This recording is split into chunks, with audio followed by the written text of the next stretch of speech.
The Textual Revolution. Gertrude Burford Rawlings' The Story of Books. Written by Gertrude Burford Rawlings. Narrated by Shane Freeman. Chapter 1. Introductory. The book family is a very old and a very noble one, and has rendered great service to mankind, although, as with other great houses, all its members are not of equal worth and distinction. But since books are so common nowadays as to be taken quite as matters of course, probably few people give any thought to the long chain of events which, reaching from the dim past up to our own day, has been necessary for their evolution. Yet, if we look round on our bookshelves, whether we measure their contents by hundreds or by thousands, and consider how mighty is the power of these inanimate combinations of rag paper with black ink on them, and how all but limitless their field of action, it is but a step further to wonder what the first books were like. Given the living, working brain to fashion thoughts and create fancies, to whom did it first occur to write a book? What language and characters and material did he use? When did he write? And what did he write about? And although these questions can never be answered, an attempt to follow them up will lead the inquirer into many fascinating byways of knowledge. It is not, however, the purpose of these pages to deal at length with the ancient history of the manuscript book, but, after briefly noticing the chief links which connect the volumes of today with primeval records, to present to the reader a few of the many points of interest offered by the modern history of the printed book. The beginning of writing. Books began with writing, and writing began at the time when man first bethought himself to make records, so that the progenitor of the beautiful handwriting and no less beautiful print of the civilized world is to be looked for in the rude drawing which primeval man scratched with a pointed flint on a smooth bone, or on a rock, representing the beast he hunted, or perhaps himself, or one of his fellows. The exact degree of importance he attached to these drawings we cannot hope to discover. They may have been cherished from purely aesthetic motives, or they may have served, at times, a merely utilitarian end and acted, perhaps, as memoranda. However this may be, these early drawings are the germs from which sprang writing, the parent of books, and liberator of literature, that great force of which a book is but the vehicle. How these drawings were gradually changed into letters, in other words, the story of the alphabet, has been already told in this series by Mr. Edward Clodd, and therefore we need not deal further with the subject here. Writing once learned, and alphabets once formulated, the machinery for making books, with the human mind as its mainspring, was fairly in motion. "Certainly the art of writing," says Carlyle, "is the most miraculous of all things man has devised. With the art of writing, of which printing is a simple and inevitable and comparatively insignificant corollary, the true reign of miracles for mankind commenced." That these words only express the feeling of our faraway ancestors, a cursory glance into the mythology of various peoples will prove. For wherever there is a tradition respecting writing, that tradition almost invariably, if not always, connects the great invention with the gods or with some sacred person. The Egyptians attributed it to Thoth, the Babylonians and Assyrians to Nebo, the Buddhists to Buddha, the Greeks to Hermes. The Scandinavians honored Odin as the first cutter of the mysterious runes, and the Irish derived their Ogham from the sacred Ogma of the Tuatha De Danann. And it is noteworthy how, from time immemorial, writing and the making of books have been considered high and honorable accomplishments, and how closely they have ever been connected with the holy functions of priesthood. Materials for writing and books. The early forms of books were various and, to modern eyes, more or less clumsy. Wood or bark was one of the oldest substances used to receive writing. Stone was no doubt older still, but stone inscriptions are outside our subject. The early Greeks and Romans employed tablets of soft metal and wooden leaves coated with wax when they had anything to write, impressing the characters with a stylus. Thus Pausanias relates that he saw the original copy of Hesiod's Works and Days written on leaden tablets. The wooden leaves, when bound together at one side, foreshadowed the form of book which is now almost universal, and were called by the Romans codex, or codex, originally meaning a tree stump, in distinction to the volumen, which was always a parchment or papyrus roll. The oldest manuscript in existence, however, is on papyrus, which, as is well known, was the chief writing material of the ancient world. Although the discovery that skins of animals, when properly prepared, formed a convenient and durable writing material was made at a very early date, The papyrus held its own as the writing material of literary Egypt, Greece, and Rome until about the 4th or 5th century of our era. The books of Babylonia and Assyria took the form of thick clay tablets of various sizes. The wedge-shaped characters they bore were made by impressing the wet, soft clay with a triangular pointed instrument of wood, bone, or metal. The tablet was then baked and, as recent discoveries prove, rendered exceedingly durable. It is a matter of conjecture as to whether the form of the original documents of the Old Testament was that of the Babylonian tablets, or of the Egyptian papyrus rolls, or of rolls of parchment. Perhaps all three were employed by the various biblical writers at different times. It is stretching a point, perhaps, to include among writing materials the tablets of bamboo bark which bore the earliest Chinese characters, since the inscriptions were carved.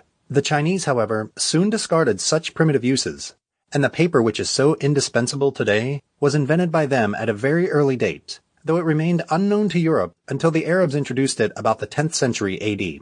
One of the earliest extant writings on paper is an Arabic treatise on the nourishment of the human body, written in 960 AD. But it seems to have been printing which really brought paper into fashion, for paper manuscripts are rare compared with those of parchment and vellum. Chapter 2. The Preservation of Literature. It is easier to find the beginning of writing than the beginning of literature. Although we know for certain that the ancient nations of the world had books and libraries, that they preserved traditions, stored records of knowledge, and assisted memory by means of their tablets, their monuments, and their papyri, we shall probably never know when the art of writing was first applied to strictly literary purposes, and still less likely is it that we shall ever discover when works of the imagination were first recorded for the edification of mankind. It is not very rash, however, to assume that as soon as the art had developed, the ancients put it to much the same uses as we do, except perhaps that they did not vulgarize it, and no one wrote who had not something to write about. But we are not without specimens of antique literatures. Egypt has preserved for us many different specimens of her literary produce of thousands of years ago. Historical records, works of religion and philosophy, fiction, magic, and funeral ritual. Assyria has bequeathed to us hundreds of the clay books which formed the great royal library at Nineveh.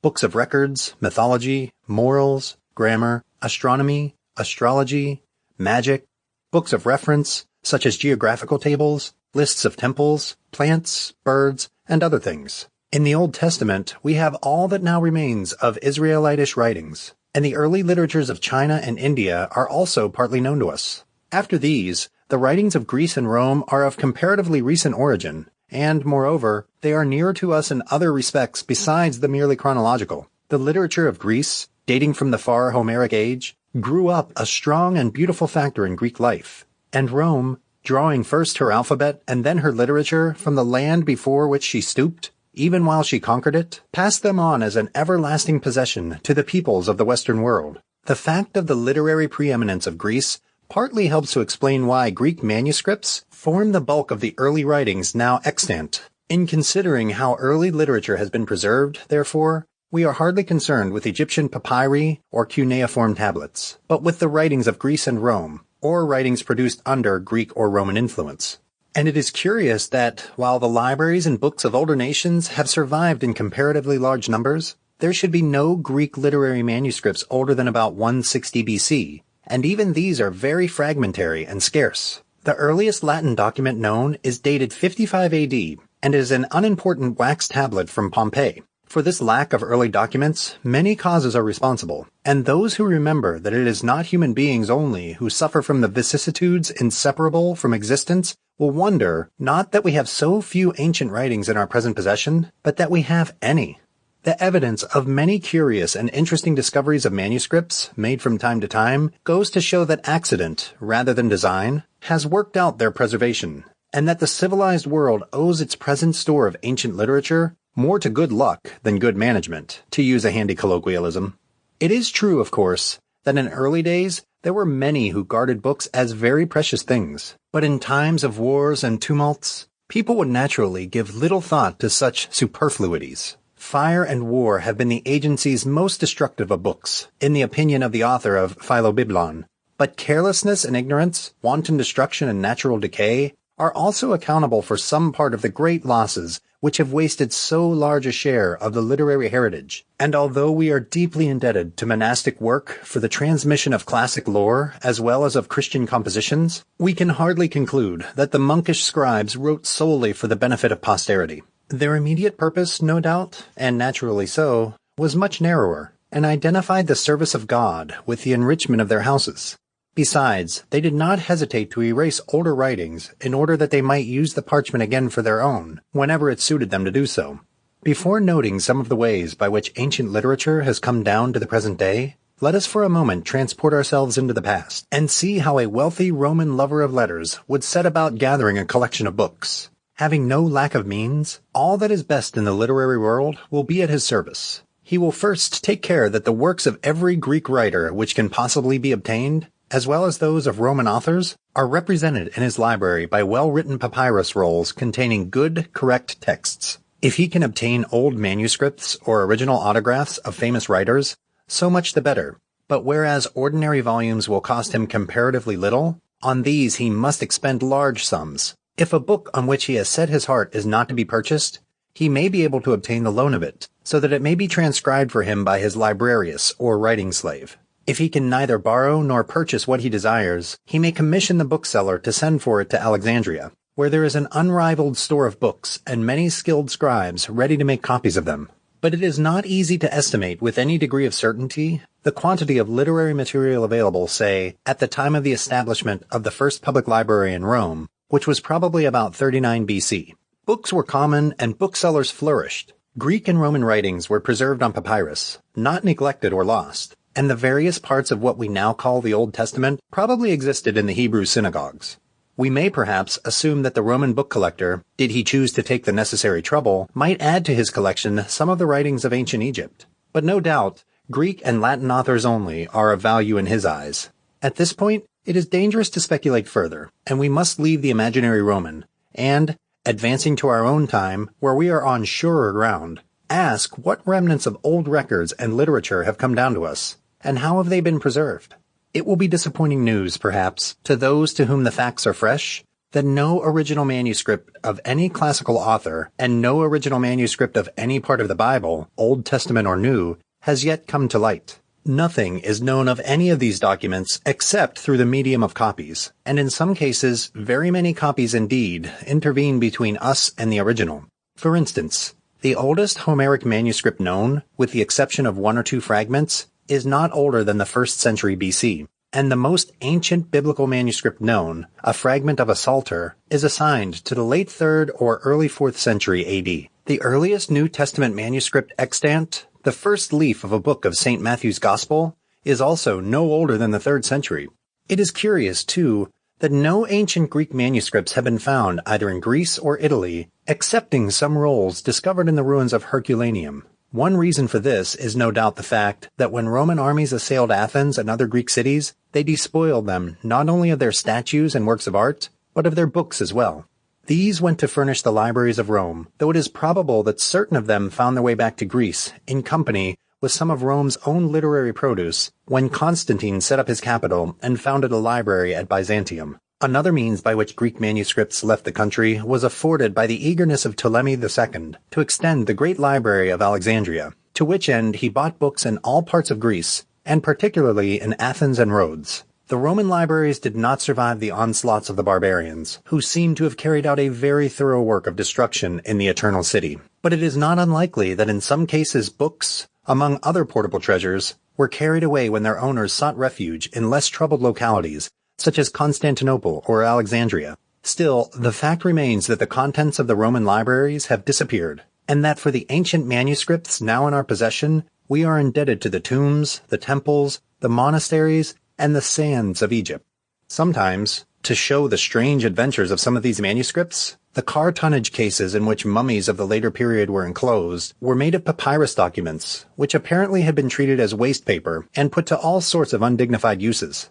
The two oldest classical papyri known, consisting of fragments of Plato's Phaedo and of the Antiope of Euripides, were recovered from mummy cases, and are supposed to date from the 3rd century BC. Other important Greek texts which have been preserved by Egypt are Aristotle's Constitution of Athens, the Mimes of Herodotus, the Odes of Bacchylides, the Gospel and Apocalypse of Peter, the Book of Enoch, etc. But here we have to take into consideration a new and important factor in literary as in other matters, the spread of Christianity. With such obvious exceptions as the cuneiform records, or the Egyptian writings, and similar remains, the bulk of the manuscripts, as manuscripts, not as compositions, is the work of Christian religious houses. And it is easy to see that we owe much to the labors of the monks and ecclesiastics who have transmitted to us not only the earliest and most valuable works of the Church's own writers, but also the chief part of the literature of Greece and Rome. As Mr. Falconer Madan says in his Books in Manuscript, quote, "The number and importance of the manuscripts of Virgil and the four Gospels is greater than of any other ancient authors whatever," end quote. And it is safe to assume that all these Gospel manuscripts, and perhaps all the Virgil manuscripts also, were the handiwork of churchmen. As an example of the manuscript treasures yielded by Egypt may be instanced the find at Benissa, a village standing on the site of the Roman city of Oxyrhynchus, one of the chief centers of early Christianity in Egypt. Here, in 1896, Mr. B.P. Grenfell and Mr. A.S. Hunt, searching for papyri on behalf of the Egypt Exploration Fund, lighted upon one of the richest hunting grounds yet discovered. The result of their excavations was that about 270 boxes of manuscripts were brought to England, while 150 of the best rolls were left at the Cairo Museum. I am unable to give the size of the boxes, but Professor Flinders Petrie's statement that the publication of this great collection of literature and documents will probably occupy a decade or two, and will place our knowledge of the Roman and early Christian age on a new footing, will testify to the extent and importance of the find. In this collection, the document which excited most interest was a papyrus leaf bearing some scraps of Greek, to which the name of Sayings of Our Lord has been given. This leaf is at present assigned to a date between 150 and 300 AD.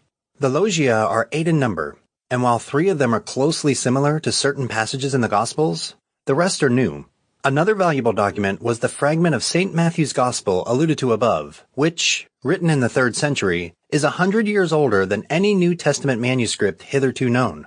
Classical documents also were found in great numbers, and included a new Ode of Sappho, which, however, is unfortunately imperfect. It was transcribed probably around the 3rd century AD. Many Coptic, Syriac, and Arabic manuscripts have been recovered from the numerous monasteries of Palestine, Asia Minor, and Egypt.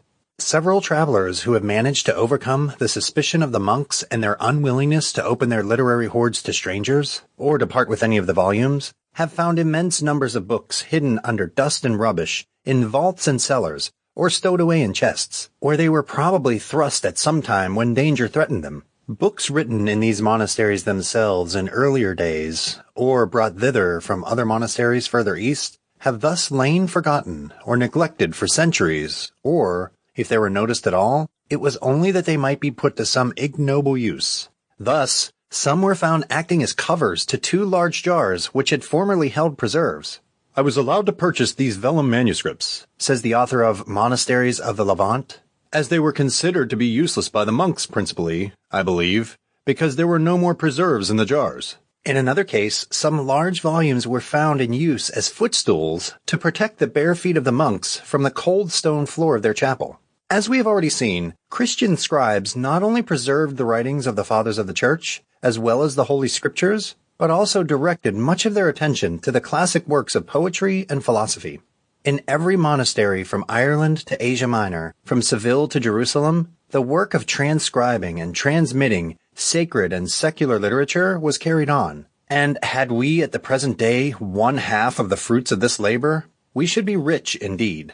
But we have also seen that many causes have contributed to the destruction of old writings, of which carelessness and ignorance are by no means the least. The well-known story of Tischendorf's discovery of the oldest copy of the New Testament in existence in a basket of fuel at a monastery near Mount Sinai is but a single example, and that a modern one, of the dangers to which these ancient books were liable, and to which they too often fell victims. The danger was long ago recognized, however, and a canon of the Third Council of Constantinople, held in 719 AD, enacted, "That nobody whatever be allowed to injure the book of the Old and New Testament, or those of our holy preachers and doctors, nor to cut them up, nor to give them to dealers in books, or perfumers, or any other person to be erased." except they have been rendered useless by moths or water or in some other way.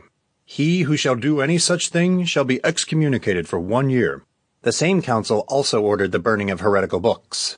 With the revival of learning in the 14th century, there came an awakened interest in ancient writings. They were eagerly sought for in the monasteries of Europe, and the learned of Italy were especially instrumental in recovering the neglected classical works. It has been said that almost all the classical authors were discovered or rediscovered either in Italy or through the researches of Italians. Petrarch, with whose name the Renaissance is inseparably associated, and a contemporary of our Richard de Bury, took great pains to form a collection of the works of Cicero, whose epistles he was fortunate enough to rescue from destroying oblivion. He tells us that when he met strangers and they asked him what he desired from their country, he would reply, "Nothing but the works of Cicero." He also sent money to France, Germany, Spain, Greece, and England that these books might be bought for him, and if while traveling he came across any ancient monastery, he would turn aside and explore its book treasures. Poggio Bracciolini, a learned Italian of the 15th century, has also made himself famous by his ardent pursuit of the remains of classical literature and by aiding the interest in them which the Renaissance had awakened. He searched Europe for manuscripts to such good purpose that he unearthed the valuable text of Quintilian's Institutes, almost perishing at the bottom of a dark neglected tower in the monastery of St. Gall, and recovered many other classical writings by his industry, including some of the orations of Cicero, Lucretius, Manilius, and others. He also rescued the writings of Tertullian. We may perhaps believe that even by this time, the surviving treasures of the old storehouses of literature have not yet been all brought to light. Renan discovered in the large collection of manuscripts still preserved in the monastery of Monte Cassino in Italy some unpublished pages of Abelard's Theologia Christiana and other valuable finds besides, and it is quite possible that many more surprises are awaiting an enterprising and diligent searcher. But although the monasteries had so large a share in the work of the preservation of literature, the monks themselves wrought harm as well as good, for in their zeal to record sacred compositions, they frequently destroyed older and often more valuable documents by scraping off the original writing and substituting other. This was done for economy's sake, when writing material was costly, and parchments thus treated are known as palimpsests. Owing to this reprehensible practice, many literary treasures have been irretrievably lost. Our Anglo-Saxon literature, for instance, is not represented by any contemporary copies. The Anglo-Norman writers had a contempt for the Old English manuscripts, and turned them into palimpsests without the slightest idea that there could be any value in them, and attached far more importance to the writing they themselves were about to make. Thus it happens that we are in the same position with regard to Anglo-Saxon literature as with regard to classical authors. No original documents exist, and it is known to us solely through copies, single copies in most cases. Beowulf, for instance, is represented only by a manuscript of the first half of the 11th century, and Cadman by a manuscript of the 10th century. With the invention and spread of the knowledge of printing, however, the risk of loss was greatly reduced. Such ancient writings as came into the printer's hands were given a fresh lease of life, which in many cases was of indefinite length, or, rather, of practically eternal duration. But the fact of being printed was not invariably a safeguard. Some of the works of the early printers have disappeared completely, and many are represented only by single copies. The strange history of the British Museum copy of the famous Book of St. Albans will serve to show the vicissitudes with which the relics of the past have to contend in their journey down the ages. At the end of the last century, the library of an old Lincolnshire house was overhauled by someone who disdainfully turned out of it all unbound books and had them destroyed. A few of the condemned books, however, were begged by the gardener. Among them was the Book of St. Albans. At the gardener's death, his son threw away some of the rescued volumes, but kept the book. At the son's death, his widow sold such books as he had left to a peddler for the sum of 9d. The peddler resold them to a chemist in Gainsborough for shop paper, but observing the strange woodcuts in the book, the chemist offered it to a stationer for a guinea. The stationer would not purchase, but said he would display it in his window as a curiosity. Here it attracted attention, and £5 was offered for it by a gentleman in the neighborhood.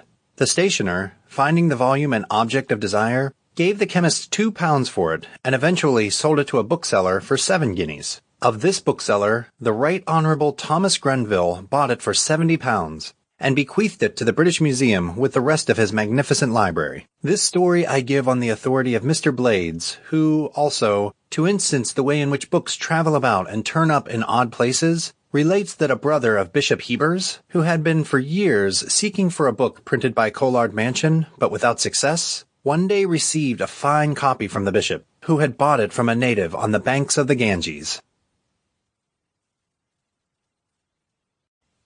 Chapter 3. Books and Libraries in Classical Times.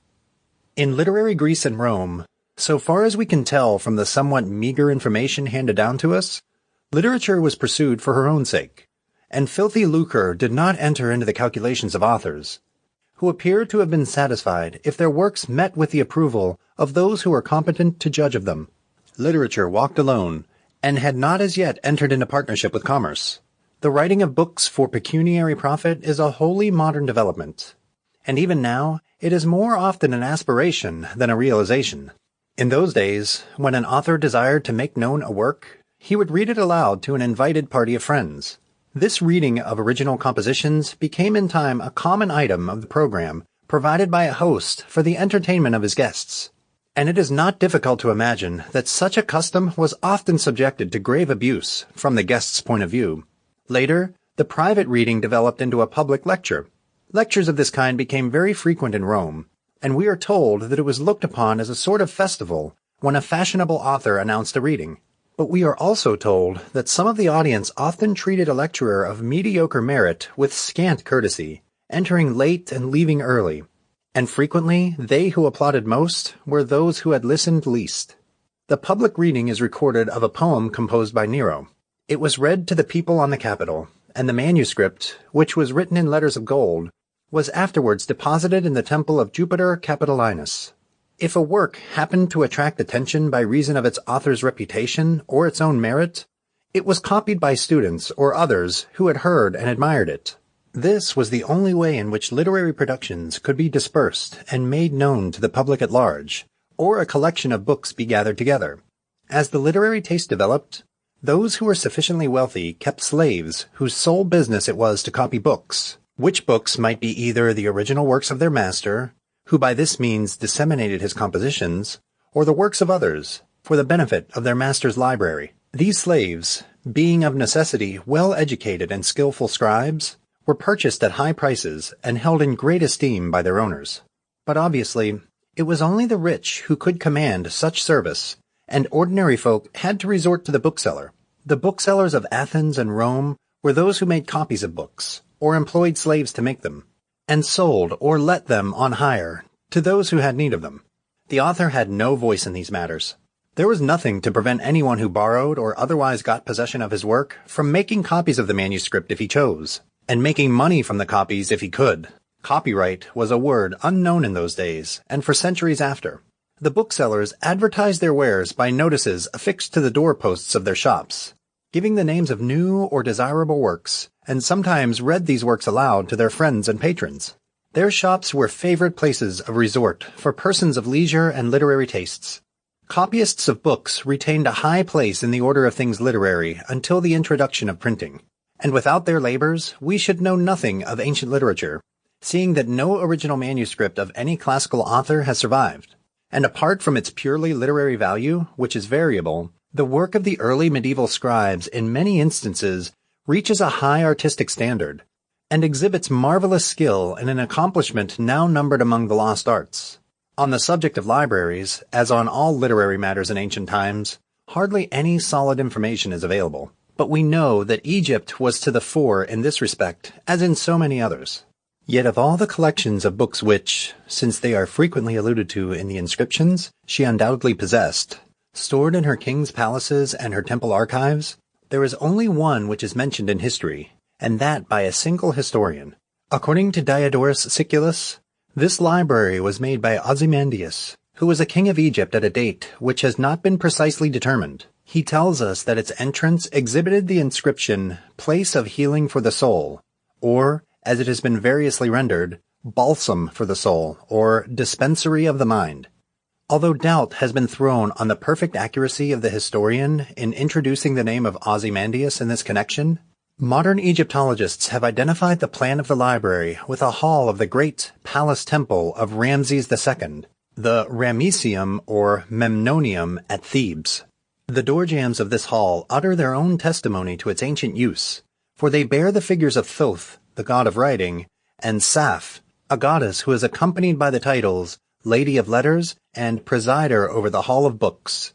Astle, in The Origin and Progress of Writing, says that the books and colleges of Egypt were destroyed by the Persians, but Matter, on the other hand, in L'École d'Alexandrie, declares that the temple archives were in existence in the Greek and Roman periods. Probably Astle's statement is not intended to be as sweeping as it appears. Babylonia and Assyria also had their libraries. According to Professor Sayce, The Higher Criticism and the Monuments, they were, quote, filled with libraries, and the libraries with thousands of books, end quote. The Royal Library, already referred to as furnishing so rich a treasure of cuneiform tablets, was begun by Sennacherib, who reigned 705 to 681 BC, and completed by Assurbanipal, who reigned about 668 to 626 BC. There were libraries, too, in Palestine in early days, but we know nothing of them. They may have been archives or places where records were kept, rather than libraries as we understand the term. The name of Kirjath Sefer, a city near Hebron, means city of books, and survives from pre-Israelitish times. By the Jews, records and the Book of the Law were preserved in the temple. Almost as scanty are the accounts of the libraries of ancient Greece. The tyrant Pisistratus, 537 to 527 BC, has been credited, traditionally, with the establishment in Athens of the first public library. But although he encouraged letters and the preservation of literature, there is no good reason for accepting the tradition as authentic. But of all libraries, those of Alexandria were the largest and most celebrated. And yet, notwithstanding their eminence, the accounts relating to them are confused and contradictory. Alexandria, which, although situated in Egypt, was a Greek and not an Egyptian city, was founded by Alexander the Great in 332 BC and rapidly rose to a high position. Its buildings, its learning, its luxury, and its books became world famous. The first library was established by Ptolemy Soter, a ruler of literary tastes, about 300 BC, and was situated in that part of the city known as the Bruchium. Copyists were employed to transcribe manuscripts for the benefit of the institution, and it is said that under Ptolemy Euergetes, all books brought into Egypt were seized and sent to the library to be transcribed. The copies were returned to the owners, whose wishes were evidently not consulted, in place of the originals, which went to enrich the store in the great library. Ptolemy Philadelphus is said to have supplemented Soter's library by another, which was lodged in the Temple of Serapis, but it has been conjectured, with more probability, that the Serapeum collection began with the temple archives, to which the Ptolemies made additions from time to time. These additions, as some have affirmed, including part of Aristotle's library. But here also, contradictions are encountered, and it seems impossible to say exactly whether this statement refers to Aristotle's autograph writings, or to copies of them, or to manuscripts of other authors' works formerly in his possession. It was Ptolemy Philadelphus, we are told by Galen, who gave the Athenians 15 talents, a great convoy of provisions, and exemption from tribute, in exchange for the autographs and originals of the tragedies of Aeschylus, Sophocles, and Euripides. Two other libraries also helped to make up the glory of Alexandria, one in the Sebasteum, or Temple of Augustus, and one in connection with the museum. The latter, however, was a much later foundation. The museum, or university itself, had been instituted by Ptolemy Soter, and though it was quite distinct from the library which associated with his name, there was doubtless some relationship between the two. Her museum and libraries, and the encouragement she offered to learning, combined to set Alexandria at the head of the literary world, and to make her, quote, the first great seat of literary Hellenism, end quote. She was also the center of the book industry, that is, of the reproduction of books, as distinguished from their first production. This was owing in a large measure to the number of professional copyists attracted by the facilities afforded to them, and to the fact that the papyrus trade had its headquarters here. Another famous library of this period was that of the Kings of Pergamus, founded by Attalus I, who reigned from 241 to 197 BC. Between Pergamus and Alexandria there was vigorous competition. In the end, however, Alexandria had the satisfaction of seeing her rival completely humbled, for Antony presented the books of Pergamus, stated to have been about 200,000 in number, to Cleopatra, who added them to Alexandria's treasures. At least, so says Plutarch, but Plutarch's authority for the statement was Calvisius, whose veracity was not above suspicion. How the enormous accumulation of manuscripts gathered by Alexandria came to perish so utterly is not clear. The Romans accidentally fired the Bruchium when they reduced the city, but according to several accounts, there were still a goodly number of books remaining at the time of the Saracen invasion in 638 AD. The story of the Caliph Omar's reply to a plea for the preservation of the books is well known. "If they contain anything contrary to the word of God," he is reported to have said, "they are evil. If not, they are superfluous." And forthwith he had them distributed among the 4,000 baths of the city, which they provided with fuel for 6 months. But several authorities doubt this story, and assert that long before Omar's time, the Alexandrian libraries had ceased to exist.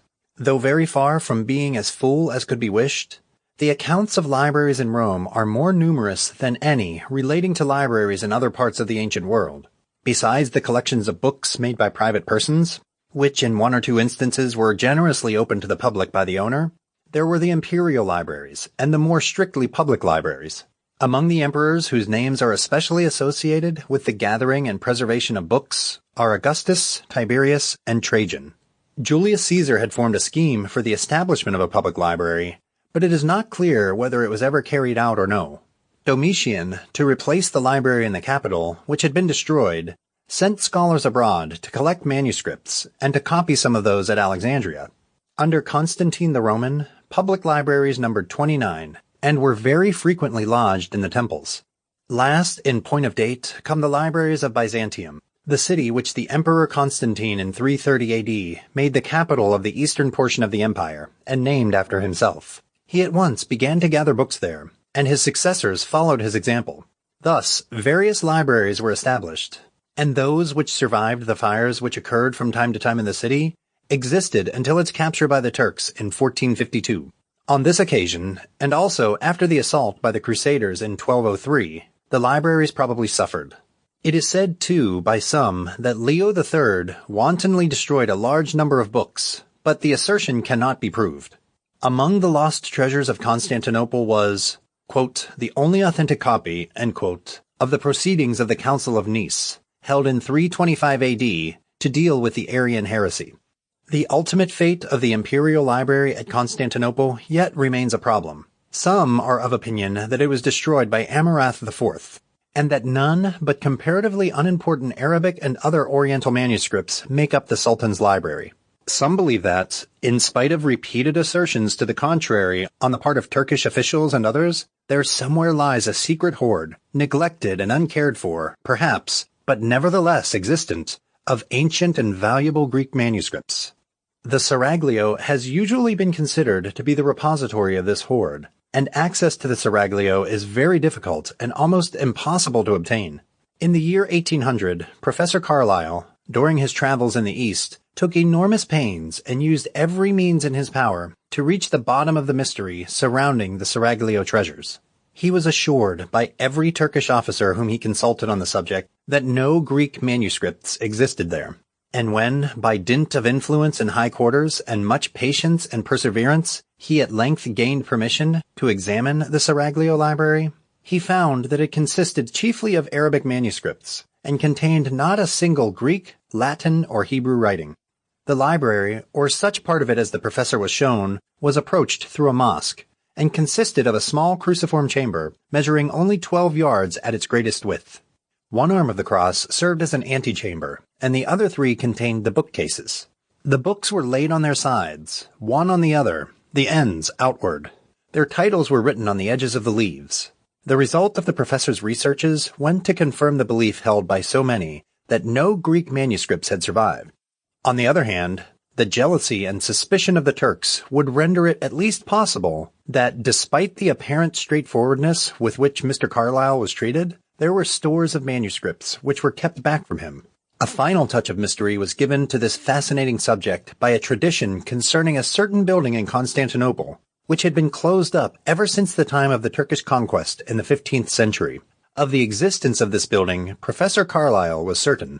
The tradition asserted that it contained many of the former possessions of the Greek emperors, and among these possessions, Professor Carlyle expected that the remains of the Imperial Library would be found, if such remains existed, of other libraries of olden times, such as those of Antioch and Ephesus, or those in private possession in the country houses of Italy and Gaul, and which perished at the hands of the barbarians. It is not necessary to speak more fully. It is sufficient to point out that they existed, and that though we possess few details as to their furniture or arrangement, we are justified in concluding that the latter, at any rate, were luxuriously appointed. It must not be inferred, however, that all the books which disappeared from these various centers were of necessity destroyed. Many, and particularly some of the Byzantine manuscripts, were dispersed over Europe and survived to enrich our libraries and museums of today. Chapter 4. Books in Medieval Times.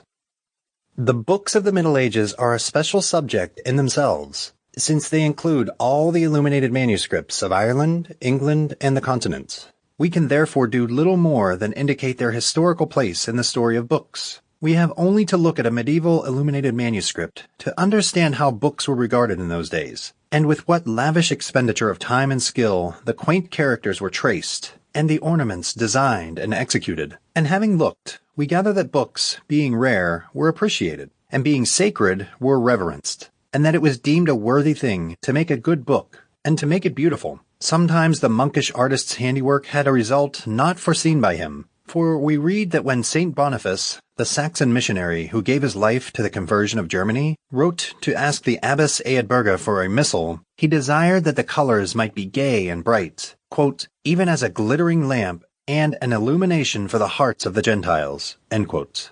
It is easy to imagine how the brilliant pages would attract the color-loving barbarians and prepare the way for friendly advances. It is probable that the custom of ornamenting books with drawings was derived from the Egyptians by the Greeks, and from the Greeks by the Romans, among whom decorated books were common, although they are known to us chiefly by means of copies preserved in Byzantine and Italian manuscripts of a more recent period. These, and a few examples dating from the time of Constantine, exhibit a style evidently derived from classical models.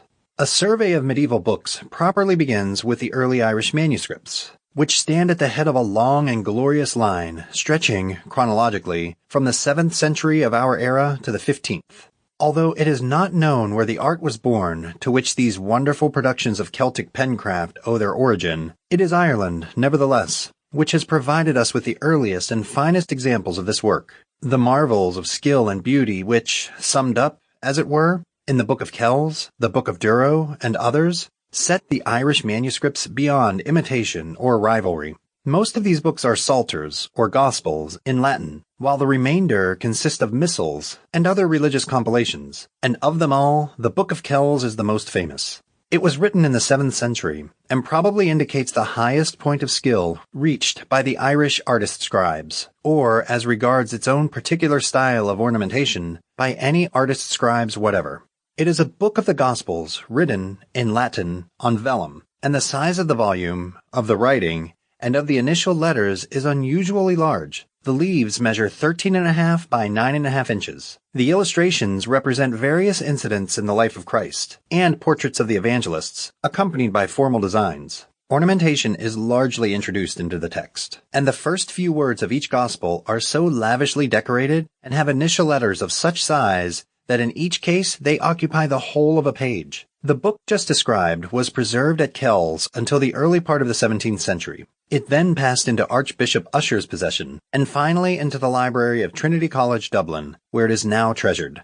Of course, it is impossible to give here a reproduction of a page of this marvelous book in its proper size and colors.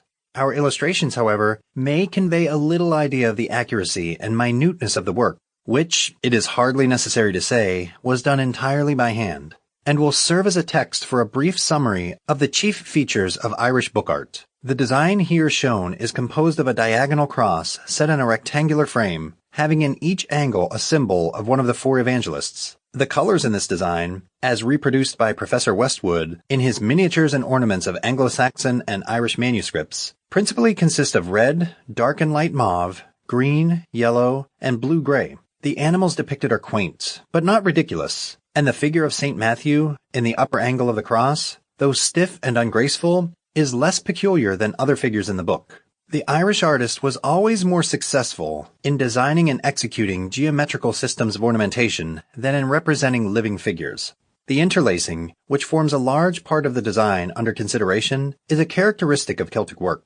The regularity with which the bands pass under and over, even in the most complicated patterns, is very remarkable, and errors are rarely to be detected. The spirals which occupy the 4 panels at the ends and sides of the frame are also typical of this school of art. The firmness and accuracy of their drawing testify to the excellent eyesight, as well as to the steady hand and technical skill of the artist. The prevailing feature of Celtic ornaments, as shown in illuminated manuscripts, is the geometrical nature of the designs. The human figure, when introduced into the native Irish books, is absurdly grotesque, for its delineation seems to have been beyond the artist's skill, or more correctly, to have lain in another category, and to have belonged to a style distinct from that in which he excelled. At a later period, figure drawing became a marked characteristic of English decorated manuscripts, and English artists attained to a high degree of skill in this branch of their art. Bright colors were employed in the Irish manuscripts, but gold and silver are conspicuous by their absence, and did not appear in the manuscripts of these islands until Celtic art had been touched by continental influence. The tradition that the Book of Kells was written by the great St. Columba himself reminds us that at this period, nearly all books were the handiwork of monks and ecclesiastics, and in all monasteries, the transcribing of the scriptures and devotional works was part of the established order of things. Columba, we know, was a famous scribe, and took great pleasure in copying books. He is said to have transcribed no less than 300 volumes, and all books written by him were believed to be miraculously preserved from danger by water. As an instance of this, Adamnan relates the following story. Quote, "A book of hymns for the office of every day in the week, and in the handwriting of St. Columba, having slipped, with the leathern satchel which contained it, from the shoulder of a boy who fell from a bridge, was immersed in a certain river in the province of the Laginians, Leinster. This very book lay in the water from the feast of the Nativity of our Lord till the end of the Paschal season, and was afterwards found on the bank of the river," end quote, uninjured, and as clean and dry as if it had never been in the water at all. "And we have ascertained as undoubted truth," continues Adamnan, "from those who were well informed in the matter, that the like things happened in several places with regard to books written by the hand of St. Columba." And he adds that the account just given he received from, quote, "certain truthful, excellent, and honorable men who saw the book itself, perfectly white and beautiful, after a submersion of so many days, as we have stated," end quote. By Irish missionaries, the art of book writing was taught to Britain, chiefly through the school of Lindisfarne, where was produced the famous Lindisfarne Gospels, or Book of St. Cuthbert. This magnificent work, which is one of the choicest treasures of the British Museum, was as highly esteemed by its contemporaries as by ourselves, though perhaps not for quite the same reasons. Tradition has it that when Lindisfarne was threatened by the Northmen and the monks had to fly, they took with them the body of St. Cuthbert, in obedience to his dying behest, and this book. They attempted to seek refuge in Ireland, but their boat had scarcely reached the open sea when it met a storm so violent that through the pitching of the little vessel, the book fell overboard. Sorrowfully, they put back, but during the night St. Cuthbert appeared to one of the monks and ordered him to seek for the book in the sea. On beginning their search, they found that the tide had ebbed much further than it was wont to do, and going out about 3 miles, they came upon the holy book, not a whit the worse for its misadventure.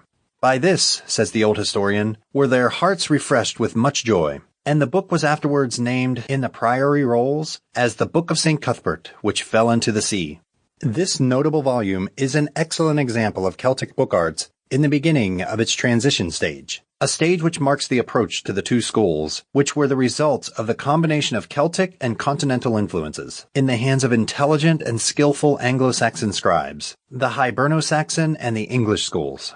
It contains the 4 Gospels written in Latin and arranged in double columns, each Gospel being preceded by a full-page formal design of Celtic work and a full-page portrait of the evangelist.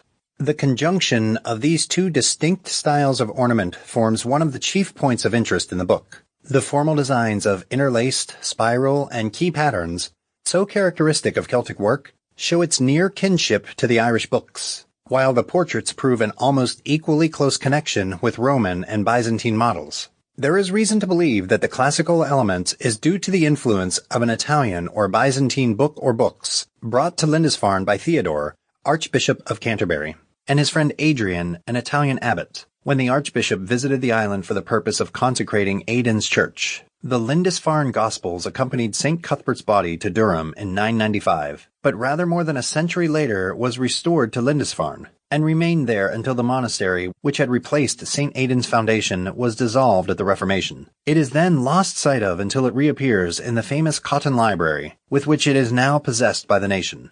The English school of illumination had its chief seat at Winchester. Its work is characterized by its figure drawing, and while the foliage ornament introduced, together with the gold which was largely used in the Winchester manuscripts, indicate continental influence, the interlaced and other patterns are derived from the Irish school. Of this class of manuscript, the Benedictional of Athelwold, in the Duke of Devonshire's library, may serve as a typical example. It was written for Athelwold, Bishop of Winchester, by his chaplain Godeman towards the end of the 10th century. Were it practicable to offer the reader a reproduction of one of its pages, it would be seen that it exactly illustrates what has just been said. Its figure drawing and foliated ornamentation are among its most striking features. The Norman conquest opened up the English school of art more widely to continental influence, with the result that towards the end of the 13th and beginning of the 14th centuries, the English manuscripts were unsurpassed by any in Europe. As a typical specimen of the illuminations of this period, we may, with propriety, select one which has been described by Sir Edmund Maund Thompson as, quote, the very finest of its kind, and probably unique in its combination of excellence of drawing, brilliance of illumination, and variety and extent of subjects, end quote. It is a psalter dating from the 14th century and known as Queen Mary's Psalter because a customs officer of the Port of London, who intercepted it as it was about to be taken out of the country, presented it to the Queen in 1553. This magnificent book is now in the British Museum. During the 12th and 13th centuries, a large number of Bibles and Psalters were written, and made up the greater part of the book output of the larger monasteries, to which we are indebted for all our fine pieces of manuscript work. Indeed, most of the decorated manuscripts of this period are occupied with the scriptures, services, liturgies, and other matters of the kind, and on such the best work was lavished. Later, however, the growing taste for romances and stories induced a corresponding tendency to decorate these secular manuscripts too, and some very fine work of this class was produced, especially in France.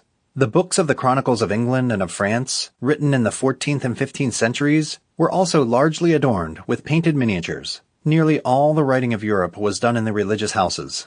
In most of the larger monasteries there was a scriptorium, or writing room, where Bibles, Psalters, and service books, and patristic and classical writings were transcribed, chronicles and histories compiled, and beautiful specimens of the illuminator's art carefully, skillfully, and lovingly executed. Books, however, were not only written in the monasteries, but read as well. The rule of St. Benedict insisted that the steady reading of books by the brethren should form part of the daily round. Archbishop Lefranc also, in his orders for the English Benedictines, directed that once a year books were to be distributed and borrowed volumes to be restored. For this purpose, the librarian was to have a carpet laid down in the chapter house. The monks were to assemble, and the names of those to whom books had been lent were to be read out. Each in turn had to answer his name and restore his book, and he who had neglected to avail himself of his privilege and had left his book unread was to fall on his face and implore forgiveness. Then the books were redistributed for study during the ensuing year. This custom was generally followed by all the monasteries of Lefranc's time. Richard Ongerville, Bishop of Durham, born in 1281 at Bury St. Edmunds, and therefore usually known as Richard de Bury, gives a vivacious picture of the attitude of a book lover of the Middle Ages in his Philobiblon, or Lover of Books. He there sings the praises of books, and voices their lament over their ill treatment by degenerate clerks and by the unlearned. He also tells how he gathered his library, which was then the largest and best in England. Philobiblon is written in vigorous and even violent language, and is worth quoting. Books, according to this extravagant eulogy, are wells of living water, golden urns in which manna is laid up, or rather, indeed, honeycombs, the fall-streamed river of paradise, where the human mind is fed, and the arid intellect moistened and watered. You, O books, are the golden vessels of the temple, the arms of the clerical militia, with which the missiles of the most wicked are destroyed. Fruitful olives, vines of Engidae, fig trees knowing no sterility, burning lamps to be ever held in the hand. Then the books are made to utter their plaint because of the indignity to which they are subjected by the degenerate clergy.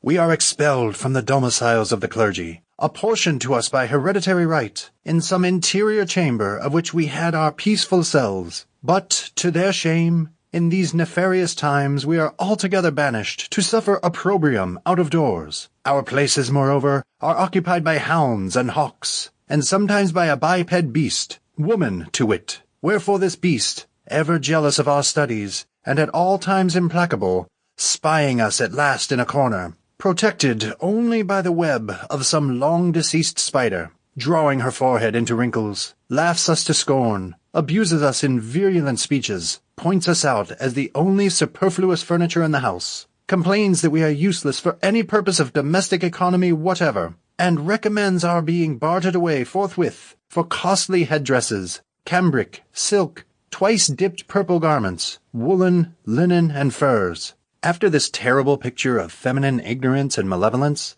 it is refreshing to turn to the achievements of the pious Demudis, by way of contrast. Demudis was a nun of Wessobrunn in Bavaria, who lived in the 11th century. Nuns are not often referred to as writers, but of this lady it is recorded that she wrote in a most beautiful and legible character no less than 31 books, some of which were in 2, 3, and even 6 volumes. Then she transcribed, quote, "To the praise of God and of the holy apostles Peter and Paul, the patrons of this monastery," end quote. Although the greater part of the book writing of this time was done in the monasteries and by monks and ecclesiastics, there were also secular professional writers, a class who had followed this occupation from very early days. They consisted of antiquarii, librarii, and illuminators, though sometimes the functions of all three were performed by one person. They were employed chiefly by the religious houses to assist in the transcription and restoration of their books, and by the lawyers for whom they transcribed legal documents. The antiquarii were the highest in rank, for their work did not consist merely of writing or copying, but included the restoration of faulty pages, the revision of texts, the repair of bindings, and other delicate tasks connected with the older and more valuable books which could not be entrusted to the librarii or common scribes. On the whole, the production of books was more of an industry in those days than we should believe possible, unless we admit that the Dark Ages were not quite as dark as they have been painted.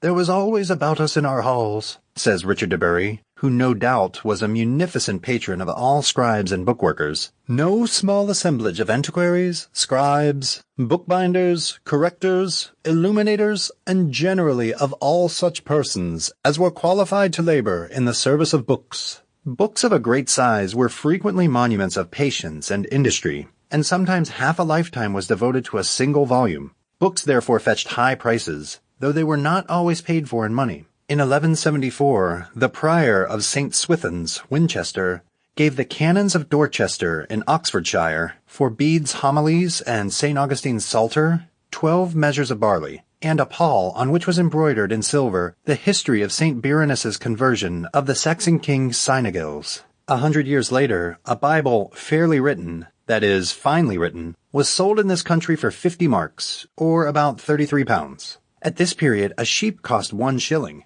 In the time of Richard de Bury, a common scribe earned a halfpenny a day. About 1380, some of the expenses attending the production of the Evangeliarium, or Book of the Liturgical Gospels, included 13 and 4 pence for the writing, 4 and 3 pence for the illuminating, 3 and 4 pence for the binding, and 10 pence a day for 18 weeks. In all, 15 shillings for the writer's commons or food. The book writers or copyists became, later, the booksellers, very much as they did in old Rome. Sometimes they both wrote and sold the books, and sometimes the sellers employed the writers to write for them, or the writers employed the sellers to sell for them. Publishers as yet did not exist. Practically the only method of publication known consisted of the reading of a work on 3 days in succession before the heads of the university, or other public judges, and the sanctioning of its transcription and reproduction. The booksellers were called stationers, either because they transacted their business at open stalls or stations, or perhaps from the fact that statio is Low Latin for shop, and since they were also the vendors of parchment and other writing materials, the word stationer is still used to designate those who carry on a similar trade today. As early as 1403, there was already formed in London a society or brotherhood, quotes, of the craft of writers of text letter, and those commonly called limners, end quotes, or illuminators. For in that year they petitioned the Lord Mayor for permission to elect wardens empowered to see that the trades were honorably pursued, and to punish those of the craft who dealt disloyally or who rebelled against the warden's authority. The petition was granted. By 1501, the Company of Stationers was established, and it is highly probable that this was only the Brotherhood of Text Writers and Limners under the more general designation. The well-known names of Paternoster Row, Amen Corner, Ave Maria Lane, and Creed Lane still remain to show us where the London stationers who sold the common religious leaflets and devotional books of the day had their stalls, close to St. Paul's Cathedral, and in some cases even against the walls of the cathedral itself, and where, too, the makers of beads and paternosters plied their trade. And Londoners, at least, will not need to be reminded that at this very moment, Paternoster Row is almost entirely inhabited by sellers of books, religious and otherwise. There is also a queer open-air stall on the south side which serves to carry on the ancient tradition of the place. Societies similar to that of the text writers and limners of London also existed on the continent, and especially at Bruges, in which city literature and book production flourished under the patronage of Philippe le Bon, Duke of Burgundy, who himself gave constant employment to numerous writers, copyists, translators, and illuminators in the work of building up his famous library. The members of the Guild of St. John the Evangelist in Bruges represented no less than 15 different trades or professions connected with books and writing. They included booksellers, print sellers, painters of vignettes, painters, scriveners and copiers of books, schoolmasters and schoolmistresses, illuminators, printers, bookbinders, curriers, cloth shearers, parchment and vellum makers, boss carvers, letter engravers, figure engravers. Of course, the printers here mentioned would at first be block printers only, and will be shown presently, and it is worth noticing that in all this long list, which cannot be called at all exclusive, there is no mention of authors. The medieval booksellers were not all permitted to ply their trade in their own way. Since the supply of books for the students depended on them, the universities of Paris, Oxford, and elsewhere deemed it their duty to keep them under control, having in view the maintenance of pure texts and the interest of the students, at whose expense the booksellers were not to be permitted to fatten. By the rules of the University of Paris, the bookseller was required to be a man of wide learning and high character, and to bind himself to observe the laws regarding books laid down by the university. He was forbidden to offer any transcript for sale until it had been examined and found correct, and were any inaccuracy detected in it by the examiner, he was liable to a fine or the burning of the book, according to the magnitude of his error. The price of books was also fixed by the university, and the vendor forbidden to make more than a certain rate of profit on each volume. Again, the bookseller could not purchase any books without the sanction of the university,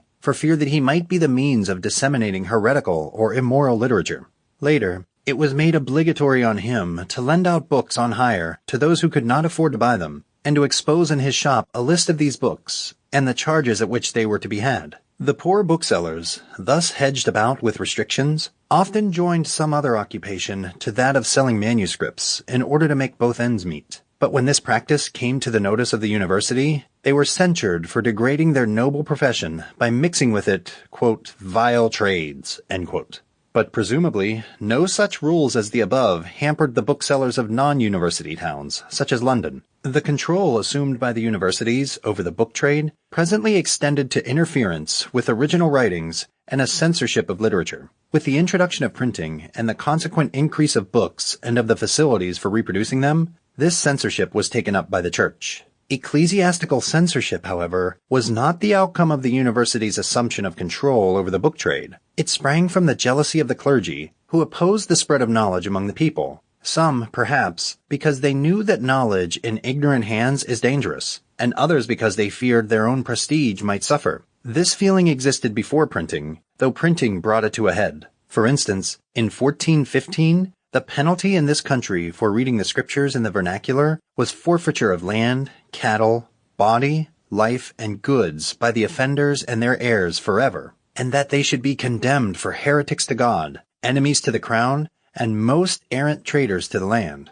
They were refused right of sanctuary, and if they persisted in the offense or relapsed after a pardon, were first to be hanged for treason against the king and then burned for heresy against God. Thus, the clergy upheld and encouraged a censorship of the press. As early as 1479, Conrad de Homborch, a Cologne printer, had issued a Bible accompanied by canons, etc., which was, quote, allowed and approved by the University of Cologne, end quote. And in 1486, the Archbishop of Mentz issued a mandate forbidding the translation into the vulgar tongue of Greek, Latin, and other books, without the previous approbation of the university.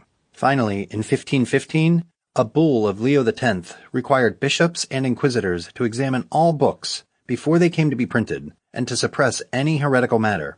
The vicar of Croydon, preaching at St. Paul's Cross about the time of the spread of the art of printing, is said to have declared that, "We must root out our printing, or printing will root out us."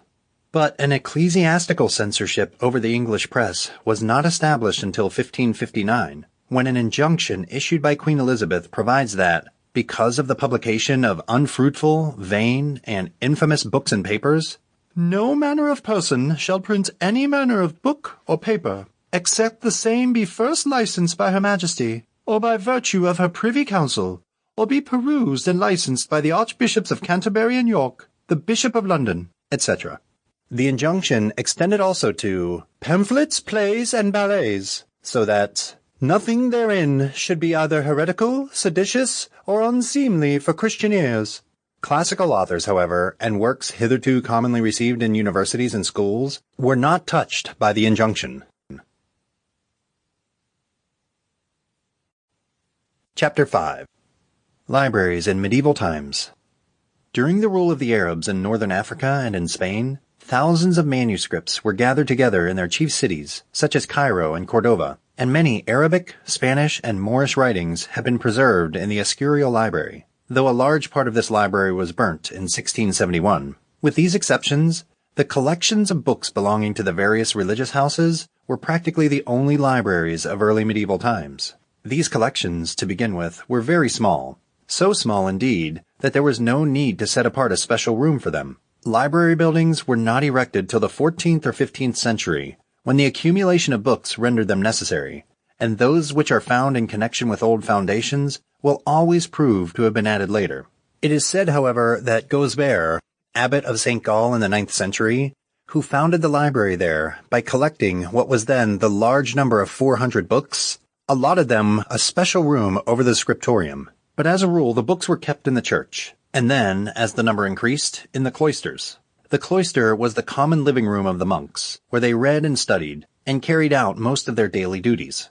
The books were either stored in presses, though no such press remains to show us upon what pattern they were built, or in recesses in the wall, probably closed by doors. 2 of these recesses may be seen in the cloisters at Worcester. In Cistercian houses, says Mr. J.W. Clark, to whose Reed lecture, 1894, I am indebted for these details, this recess developed, quote, into a small square room without a window, and but little larger than an ordinary cupboard. In the plans of Clairvaux and Kirkstall, this room is placed between the chapter house and the transept of the church, and similar rooms in similar situations have been found at Fountains, Beaulieu, Tintern, Netley, etc. End quote. The books were placed on shelves round the walls. When the cloister windows came to be glazed, so as to afford better protection from the weather for the persons and things within the cloister, they were occasionally decorated with allusions to the authors of the books in the adjacent presses. Sometimes carrels were set up in the cloister, a carrel being a sort of pew, in which study could be conducted with more privacy than in the open cloister. The carrel was placed so that it was closed at one end by one of the cloister windows and remained opened at the other. Examples still survive at Gloucester. The arrangement of the libraries which were subsequently added to most of the larger monasteries in the 15th century is unknown, as none of the furniture or fittings seem to have come down to the present day, either in this country or in France or Italy. But Mr. Clark thinks that the collegiate libraries will give us the key to the plan of the monastic libraries, since the rules relating to the libraries of Oxford and Cambridge were framed on those which obtained in the bookhouses of the religious foundations. From these collegiate libraries, we gather that it was customary to chain the books, so that they might be accessible to all, and yet secure from those who might wish to appropriate them temporarily or otherwise. The shelf to which the volumes were fastened took the form of an elongated lectern or desk, at which the reader might sit. Pembroke College and Queen's College, Cambridge had desks of this type, which was also in use on the continent. In some places, the desks were modified by the addition of shelves above or below. Mr. Falconer Madan, in his Books in Manuscript, quotes the following account, which he translates from the Latin Register of Titchfield Abbey, written at the end of the 14th century, and which shows the care and method with which the books were kept. Quote, "The arrangement of the library of the monastery of Titchfield is this. There are in the library of Titchfield 4 cases, columnae, in which to place books, of which 2, the first and second, are in the eastern face. On the southern face is the third, and on the northern face the fourth. And each of them has 8 shelves, gradus, marked with a letter and number affixed on the front of each shelf. So all and singular the volumes of the said library are fully marked on the first leaf and elsewhere on the shelf belonging to the book, with certain numbered letters. And in order that what is in the library may be more quickly found, the marking of the shelves of the said library, the inscriptions in the books, and the reference in the register, in all points agree with each other. Anno Domini, MCCCC." End quote. Then is shown the order in which the books lie on the shelves. Briefly, the sequence of subjects and books is as follows: Bibles, Bibles with commentary, theology, lives of saints, sermons, canon law, commentaries on canon law, civil law, medicine, arts, grammar, miscellaneous volumes, logic and philosophy, English law, 18 French volumes, and 102 liturgical volumes. Titchfield Abbey owned altogether over 1,000 volumes. The monastic librarian, as we should call him, was known as the armarius, since he had charge of the armaria or book presses. He frequently united this office to that of precentor or leader of the choir, for at first the service books were his chief care. It was his business to make the catalogue, to examine the volumes from time to time to see that mold or bookworms or other dangers were not threatening them, to give out books for transcription, and to distribute the various writing materials used in the scriptorium or writing room. He had also to collate such works as were bound to follow one text, such as Bibles, missals, monastic rules, etc. To these duties he often added that of secretary to the abbots and to the monastery generally. Many catalogues of monastic libraries are extant, and several belonging to continental foundations were compiled at a very early period. Of the Library of St. Gall, founded by the Abbé Gosbert in 816, a contemporary catalogue still exists. The St. Gall Library contained 400 volumes, a large number for those days, and, moreover, was provided with a special room, a chamber over the scriptorium. It is not easy to see why in this and other cases of the coexistence of a library and a scriptorium, one room was not made to do duty for both.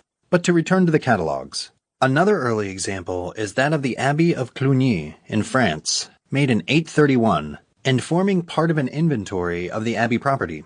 The Benedictine Abbey of Reichenau on the Rhine had 4 catalogues compiled in the 9th century, 2 of the books in the library, 1 of certain transcriptions made and added thereto, and 1 of additions to the library from other sources. Among English monastic book lists, there is one of Whitby Abbey, which appears to have been made in 1180, and the Library of Glastonbury Abbey, which excited the wonder and admiration of Leland, and which was started by St. Dunstan round a nucleus of a few books formerly brought to the abbey by Irish missionaries, was catalogued in 1247 or 1248. Catalogues of the books at Canterbury, Christ Church, and St. Augustine's Monastery, Peterborough, Durham, Leicester, Ramsey, and other foundations are also known, and these, with the notices of Leland, form our only sources of information as to these various literary storehouses. As regards their contents, the scriptures, missals, service books, and similar manuscripts formed the larger part of the monastic libraries. But besides these, they included copies of patristic and classical works, devotional and moral writings, lives of saints, chronicles, books on medicine, grammar, philosophy, logic, and, later, romances and fiction were admitted into this somewhat austere company. The catalogue of the Bach-House of the Monastery of St. Augustine at Canterbury, written towards the close of the 15th century, names many romantic works, including The Four Sons of Aymon, Guy of Warwick, The Book of Lancelot, The Story of the Grail, Sir Perceval de Gallois, The Seven Sages, and others, and of some of these there is more than one copy. Books were frequently lent to other monasteries, or to poor clerks and students. It was considered a sacred duty thus to share the benefits of the books with others. But sometimes the custodians of the precious volumes, aware of the failures of memory to which book borrowers have ever been peculiarly liable, were so averse from running the risk of lending that the libraries were placed under anathema, and could not be lent under pain of excommunication. But the selfishness and injustice of such a practice being recognized, it was formally condemned by the Council of Paris in 1212, and the anathemas annulled. Anathemas were also pronounced against any who should steal or otherwise alienate a book from its lawful owners. But, as even in medieval days there were those who loved books better than honesty, the loan of a volume was accompanied by legal forms and ceremonies, and the borrower, whatever his station or character, had to sign a bond for the due return of the work, and often to deposit security as well. Thus, when about 1225 the Dean of York presented several Bibles for the use of the students of Oxford, he did so on condition that those who used them should deposit a cautionary pledge.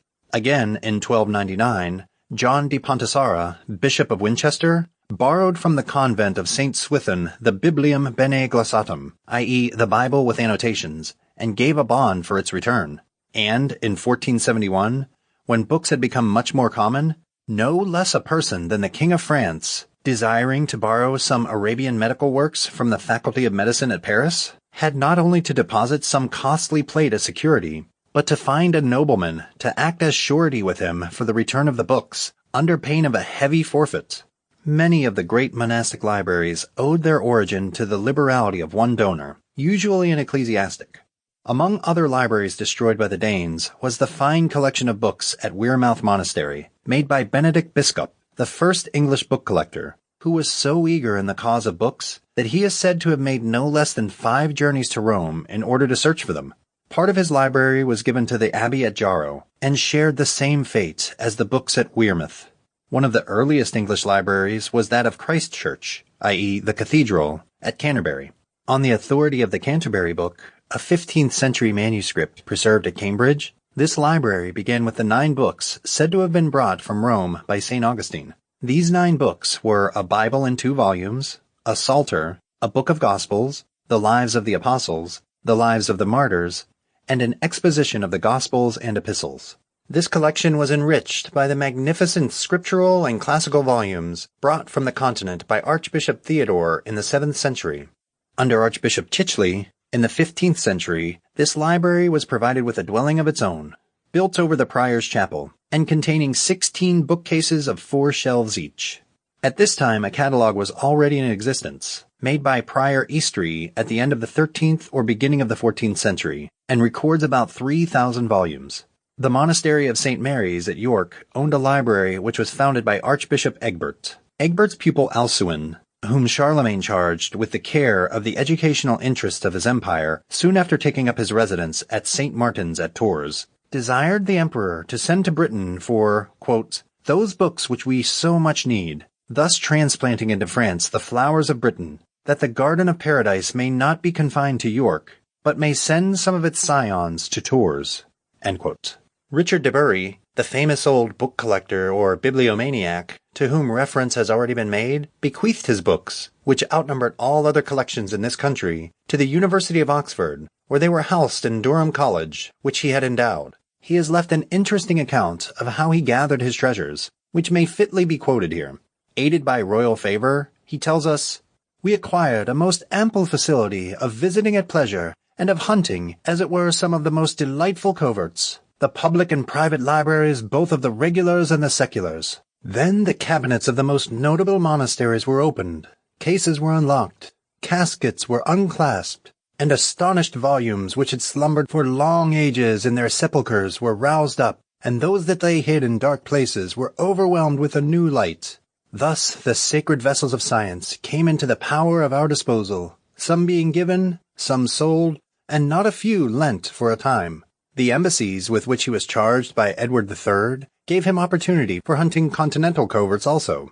What a rush of the flood of pleasure rejoiced our hearts, as often as we visited Paris, the paradise of the world.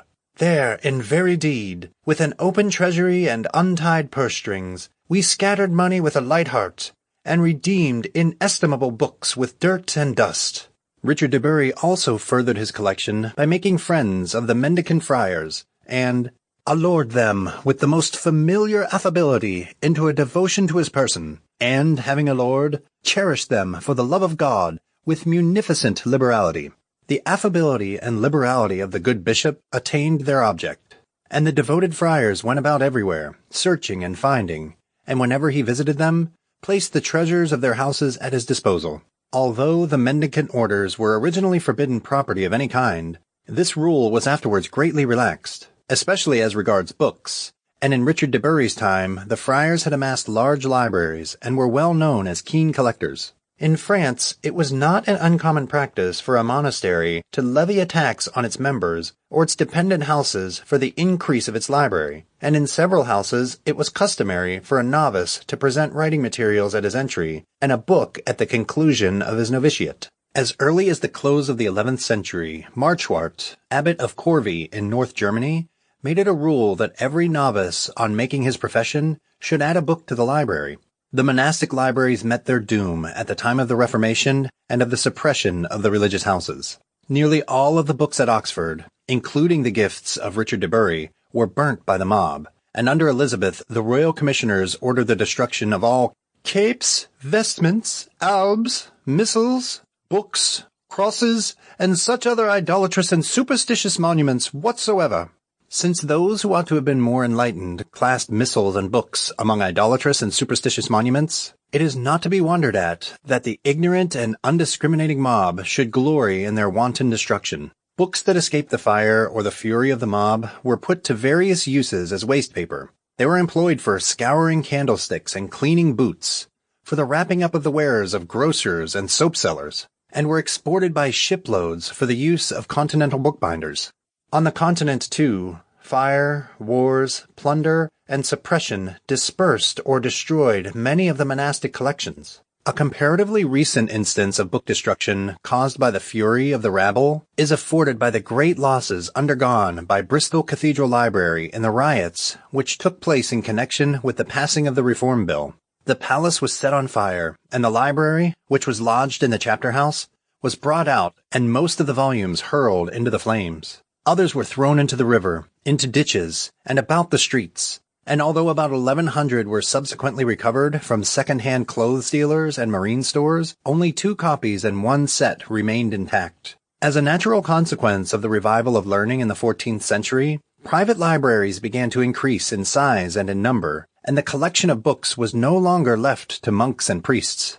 King John of France gathered a little library, some say of only 20 volumes, which laid the foundation of the great royal library, now the Bibliothèque Nationale. These he bequeathed to his son, Charles V, who increased the number to 900. For his known fondness for books and reading, obtained for him presentation volumes from many of his subjects. His books included works of devotion, astrology, medicine, law, history, and romance, with a few classical authors. Most of them were finely written on vellum, and sumptuously bound in jeweled and gold-bedecked covers. They were lodged in 3 rooms in the Louvre, in a tower called La Tour des Libraires. These rooms had wainscots of Irish bog oak, and ceilings of cypress, curiously carved. According to Henon, the library of the Louvre was sent to England by the Duke of Bedford while Regent of France, and only a few volumes afterwards found their way back to Paris. One of the finest libraries of this period was possessed by Philippe le Bon, Duke of Burgundy. It contained nearly 2,000 volumes, mostly magnificent folios clothed in silk and satin, and ornamented with gold and precious stones. Books were now the fashion, the fashionable possessions, the fashionable gifts, among those who were wealthy enough to afford them. Louis de Bruges, Seigneur de la Grothis, was another famous collector, whose books were no less splendid in their size, beauty, and costliness than those of the Duke of Burgundy. His collection was afterwards added to the Royal Library, and some of its treasures still exist in the Bibliothèque Nationale. The rich and cultured of Italy were also busily collecting books and forming libraries. A library was made by Cardinal Bessarion at a cost of 30,000 sequins, and afterwards became the property of the Church of St. Mark at Venice. Venice already possessed a small collection of books given to it by Petrarch, but the gift was so little thought of that it lay neglected in the Palazzo Molina until some of the volumes had crumbled to powder, and others had petrified, as it were, through the damp. Of English collectors of this period, Richard de Bury was the most famous. As has already been stated, he possessed the largest number of books in the country, and these he bequeathed to the University of Oxford. The Ongerville Library, as it was called, was destroyed at the Reformation. Guy de Beauchamp, Earl of Warwick, also had a very fine collection. He preferred romances, however, to theology or law, and his library contained many such works. At his death, he bequeathed it to the Abbey of Bordesley in Worcester. The English kings had not yet paid much attention to books. 11 are mentioned in the wardrobe accounts as belonging to Edward I, and not until the time of Henry VII was any serious consideration given to the formation of the Royal Library. Among the more famous continental book collectors of a later period were Matthias Corvinus, King of Hungary, and Frederick, Duke of Urbino. The library of the King of Hungary perhaps excelled all others in its size and splendor. It is said to have contained nearly 50,000 volumes, but only a comparatively small number survived the barbarous attack of the Turks, who stole the jewels from the bindings and destroyed the books themselves. The Duke of Urbino's library was scarcely less magnificent, and was distinguished by its completeness. All obtainable works were represented, and no imperfect copies admitted. The Duke had 34 transcribers in his service. After the monastic libraries had been destroyed, and when old ideas were beginning to give place to new, the restrictions formerly placed on the reading of the scriptures by the people at large were withdrawn. In an injunction dated 1559, Elizabeth ordered that the people were to be exhorted to read the Bible, not discouraged, and she directed the clergy to provide at the parish expense a book of the whole Bible in English within 3 months, and within 12 months a copy of Erasmus's Paraphrases upon the Gospels, also in English. These books were to be set up in the church for the use and reading of the parishioners. The chain is not mentioned in the injunction, but was probably adopted as a matter of course. Chained books in churches thus became common, and besides the Bible, very generally included copies of Fox's Book of Martyrs and Jewell's Apology for the Church of England. The chained books at St. Luke's, Chelsea, consist of a Vinegar Bible, a prayer book, the homilies, and 2 copies of the Book of Martyrs. The custom of chaining books, as we have seen, was followed in the college libraries, and obtained also in church libraries in England and on the continent. Among the still existing libraries whose books are thus secured are those in Hereford Cathedral and Wimborne Minster in England, and the Church of St. Walburg at Zutphen in Holland. The last, however, was not always chained, and thereby hangs a tale. Once upon a time the devil, having a spite against the good books of which it was composed, despoiled it of some of its best volumes. The mark of his cloven hoof upon the flagged floor gave the clue to the identity of the thief, whereupon the custodians of the books had them secured by chains sprinkled with holy water, by which means the malice of the evil one was made of none effect. Chapter 6. The Beginning of Printing. The germs of the invention which, in spite of Carlyle's somewhat slighting reference, has proved itself hardly less momentous in the world's history than the conception of the idea of writing, are to be found in the stamps with which the ancients impressed patterns or names upon vases or other objects, or in the device and name-bearing seals which were in common use among the nations of antiquity. But these stamps and seals could be used only to impress some plastic material, not to make ink or other marks upon paper. And for the first example of printing, as we understand the word, we must look to China, where, it is said, as early as the 6th century A.D., engraved wooden plates were used for the production of books. The Chinese, however, kept their invention to themselves, or at any rate it spread no further than Japan, until many years later. And although in the 10th century the knowledge of printing was carried as far as Egypt, Europeans seem to have made the discovery for themselves, quite independently of help from the East, both as regards block printing and the use of movable type. In Europe, as in China, the first printing was done by means of a block, that is, a slab of wood on which the design was carved in relief, and from which, when inked, an impression could be transferred to paper or other material. This process is known as block printing, and in Europe was principally used for the production of illustrations, the text, which came to be added later, being accessory and subordinate to the picture. The first European block prints are pictures of saints, roughly printed on a leaf of paper, and usually rudely colored. Heineken, whose Idée générale d'une collection complète d'estampes is still a standard work, is of opinion that pictures of this class were first executed by the old makers of playing cards, and that the playing cards themselves were printed from wood and not drawn separately by hand. In this case, the cards should rank as the earliest examples of block printing, or wood engraving. Heineken has not been alone in entertaining this opinion, but, on the other hand, there are some who consider that the portraits represent the first woodcuts, and that the early playing cards were drawn and painted by hand.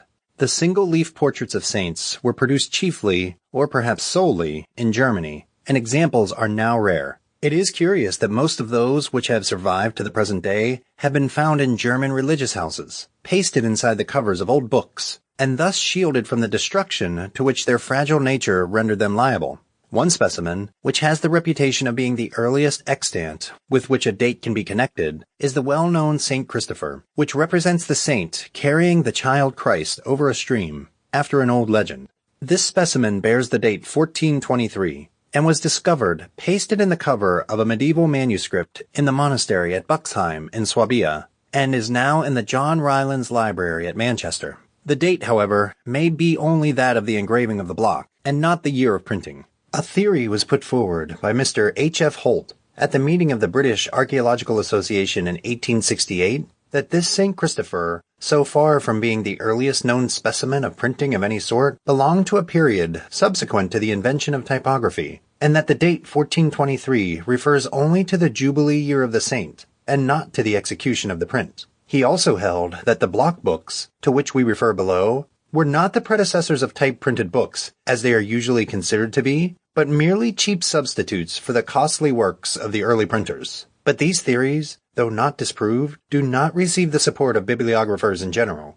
Another early woodcut is the Brussels print, which is in the Royal Library at Brussels. It is ostensibly dated 1418, but although this date is accepted by some, it has most probably been tampered with, and therefore the position of the print is at least doubtful. It is of Flemish origin, and represents the Virgin and Child, accompanied by Saints Barbara, Catherine, Veronica, and Margaret. Other prints exist which are not dated, and it is quite possible that some of these may be older than the St. Christopher, though no definite statements as to their date can be made. It is certain, however, that the art of block printing was known in the closing years of the 14th century, and that it was practiced thenceforward until about 1510, that is, some years after the invention of typography. In many manuscripts of the period, printed illustrations were inserted by means of blocks, either to save time or because the scribe's skill did not extend to drawings. These early woodcuts were the forerunners of the better-known block books, which also, according to Heineken, were at first the work of the card makers. Block books consisted of prints accompanied by a descriptive or explanatory text, both text and illustration being printed from the same block. Since they were intended for the moral instruction of those whose education did not fit them for the study of more elaborate works, they generally deal with scriptural and religious subjects. The earliest of all the block books was the Biblia Pauperum, or Bible of the Poor, so called because it was designed for the edification of persons of unlearned minds and light purses, who could neither have afforded the high prices demanded for ordinary manuscript copies, nor have read such copies had they owned them. The Biblia Pauperum, however, exactly met their want. It is not so much a book to read as a book to look at. It has a text, it is true, but the text is subordinate to the pictures. The Biblia Pauperum is on paper, as paper was cheaper than vellum and considered quite good enough for the purpose. One side of each leaf was printed, 2 pages being printed from one block, and the sheets folded once and arranged in sequence, not quired or nested. The resulting order was that of 2 printed pages face to face, followed by 2 blank pages face-to-face. The illustrations are of scenes from sacred history and portraits of biblical personages, accompanied by explanatory Latin or German texts in Gothic characters. The original designer and compiler of this favorite block book is unknown, but he certainly worked on lines laid down by some much older author and artist, for manuscript works of similar nature existed at least as early as the beginning of the 14th century. The earliest known instance of a composition of the kind, however, is a series of enamels on an antependium or altar frontal in the St. Leopold Chapel at Klosterneuburg, near Vienna, which originally contained 45 pictures dealing with biblical subjects, arranged in the same order as in the Biblia Pauperum, and which were executed by Nicholas de Verdun in 1181. Some attribute the inception of the Biblia Pauperum to Ansgarius, first bishop of Hamburg, in the 9th century, others to Werner, a German monk of the 12th century, but it seems unlikely that the point will ever be decided. The Biblia Pauperum is usually supposed to have been first printed xylographically in Holland, and type-printed editions were issued later from Bamberg, Paris, and Vienna. To modernize, the illustrations of this book are strange and wonderful indeed. "The designer certainly had no thought of irreverence," says Devin, "but many of the designs are really ludicrous. Some of the anachronisms are Gideon arrayed in plate armor, with medieval helmet and visor and Turkish scimitar, David and Solomon in rakish, wide-brim hats bearing high conical crowns, the translation of Elijah in a four-wheeled vehicle resembling the modern farmer's hay wagon, slouched hats, puffed doublets, light-legged breeches, and pointed shoes are seen in the apparel of the Israelites, who are not represented as priests or soldiers. Some houses have Italian towers, and some have Moorish minarets, but in none of the pictures is there an exhibition of pointed Gothic architecture." Our illustration gives a reduced representation of a page from the second edition of the Biblia Pauperum, dating from about 1450. The middle panel shows Christ rising from the tomb, and the wonder and fear of the Roman guards. The left-hand panel shows Samson carrying off the gates of the city of Gaza, and the right-hand panel the disgorging of Jonah by the whale. The upper part of the text shows how that Samson and Jonah were types of Christ, and the four little figures represent David, Jacob, Hosea, and Zephaniah, the texts on the scrolls being quotations from their words. The accompanying rhymes are as follows. Obsessus turbis, sapsum valvus tulit orbis, quem saxum texit, ingens tumulum Jesus exit, de tumulo Christe, surgens te denotat iste. In the midst of crowds, Samson removes the gates of the city. The anointed Jesus, whom the stone covered, rises from the tomb. This man, Jonah, rising from the tomb, denotes thee, O Christ. Another very popular block book, of German origin, was the curious compilation known as Ars Moriendi, The Art of Dying, or, as it is sometimes called, Temptationes Demonis, or Temptation of Demons. It describes how dying persons are beset by all manner of temptations, the final triumph of the good, and the sad end of the wicked, with suitable emotions on the part of the attendant angels, and the hideous demons by which the temptations are personified. The work was greatly in vogue in the 15th century, and after the invention of type printing was reproduced in various parts of France, Italy, Germany, and Holland. The only block book without illustrations was the Donatus de Octibus Partibus Orationis, or Donatus on the 8 parts of speech, shortly known as Donatus. It was the Latin grammar of the period, and was the work of Donatus, a famous Roman grammarian of the 4th century. Large numbers were printed both from blocks and from type, but xylographic fragments are scarce, and none are known of any date before the second half of the 15th century. Yet it is believed that probably more copies of this work were printed than of any other block book whatever. Besides its lack of illustrations, the xylographic Donatus is unique among block books from the fact that it was printed on vellum and not on paper, and, another unusual feature, on both sides of the leaf. Vellum was dear, and had to be made the most of, and no doubt was used only because of schoolboys. Only one block book is known to have been printed in France, and that is Le Neuf Préaux, or The 9 Champions. The 9 Champions are divided into 3 groups. First, classical heroes, Hector, Alexander, and Julius Caesar. Next, biblical heroes, Joshua, David, and Judas Maccabeus. And lastly, heroes of romance, Arthur, Charlemagne, and Godefroy of Bouillon. The portraits of these celebrities are accompanied by verses. This block book dates from about 1455. Other block books were the Speculum Humani Salvationis, the Apocalypse of St. John, the Book of Canticles, Defensorium Inviolate Virginitatis Beatae Mariae Virginis, Mirabilia Romae, various German almanacs, and a Planetenbuch, this last representing the heavenly bodies and their influence on human life. The last of the block books, so far as is known, was the Opera Nova Contemplativa, which was executed at Venice about 1510.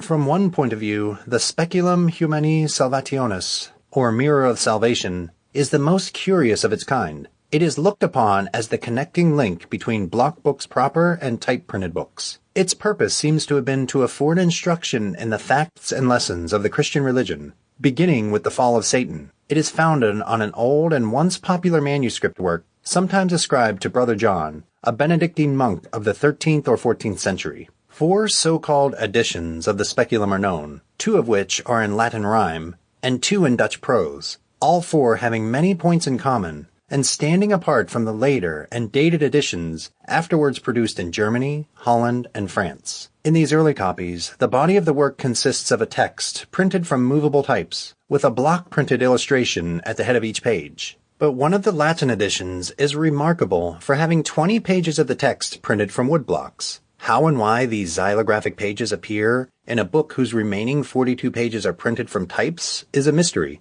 They are inserted at intervals among the other leaves, and for this and other reasons, it is considered improbable that they were printed from blocks originally intended for a block book, to help to eke out a not very plentiful stock of type.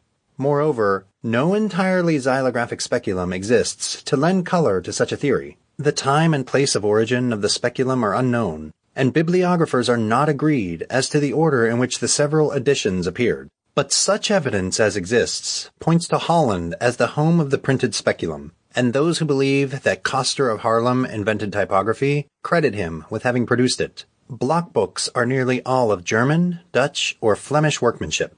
As a rule, the illustrations are roughly colored by hand. The method by which they were printed is generally supposed to have been that of laying a dampened sheet of paper on the inked block and rubbing it with a dabber or frotton until the impression was worked up. But Devine, in his History of Printing, says that there are practical reasons against the correctness of this view, and considers it more probable that a rude hand press was used. Those who wish to see some modern examples of block printing may be referred to the books printed by the late William Morris at the celebrated Kelmscott Press at Hammersmith. The title pages and initial words of these volumes were executed by means of woodblocks, and are as beautiful examples of block printing as the texts of the works they adorn are of typography. All the Kelmscott printing, whose history, though most interesting, is nevertheless outside the present subject, was done by hand presses. Chapter 7. Who invented movable types?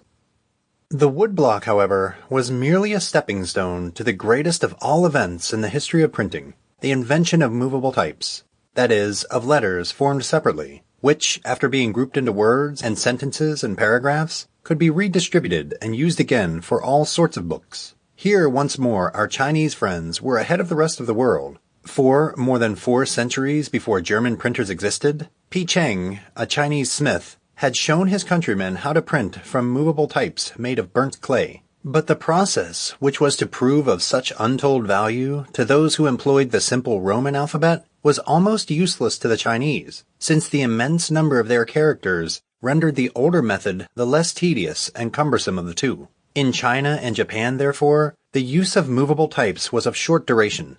In Europe, however, when the art of printing from movable types once became known, the case was very different. Once upon a time, as a magnate of the city of Haarlem was walking in a wood near the city, he idly cut some letters on the bark of a beech tree. It then suddenly occurred to him that these letters might be impressed upon paper, whereupon he made some impressions of them for the amusement of his grandchildren. This, we have learned from our youth up, is how the art of printing came to be discovered. But, unfortunately, this legend is not to be relied upon. As a matter of fact, the first inventor of printing is unknown, and even as regards movable types, it is impossible to say with absolute certainty when or by whom the idea was first conceived.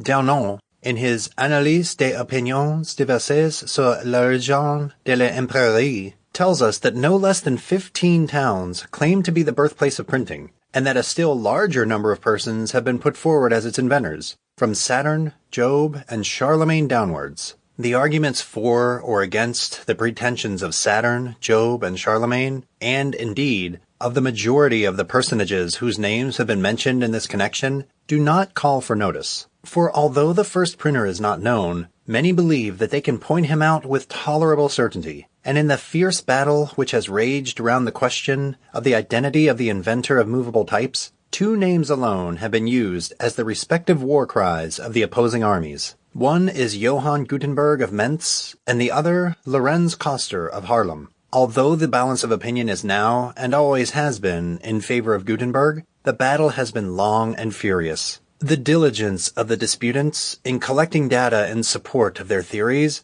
has been equaled only by the vigor and ferocity with which some of their number have maintained their opinions. Each side has charged the other with forging evidence, and ink and abuse have been freely poured out in the cause of typographical truth. Yet, though sought for during several centuries, no conclusive proof has been discovered by either side. Typographical truth remains in her well, and the identity of the inventor of movable types seems almost as hard to determine as that of the man in the iron mask or the writer of the letters of Junius. The partisans of Coster have been as eminent and as able as those of Gutenberg, and thus the unlearned inquirer finds it difficult to declare for one rather than the other without investigating for himself all the ins and outs of this involved subject. Even then, without some previous bias in one or the other direction, he would probably find himself halting between two opinions. Such an investigation is obviously out of the question here, and even were it practicable, it could hardly be lipped that where so many doctors disagree, our modest effort would produce any valuable result. We shall therefore do no more than briefly set forth some of the chief arguments on either side as fairly as may be, but without attempting an exhaustive examination of the evidence, first, however, declaring ourselves as followers of the majority and partisans of Gutenberg, by way of sheet anchor. Those who advocate the claims of Holland against Germany largely base their belief on the existence of various printed books and fragments of Dutch origin, undated, and affording no clue to the time and place at which they were printed, or to their printer, whether Coster or another. It is much more likely, they say, that these were the first rude attempts at typography, and that they gave the idea to the Mentz printers, who forthwith improved upon it, than that the Mentz printers should have given the idea to the Dutch, who, so far from improving upon it, produced these clumsy imitations of fine German work.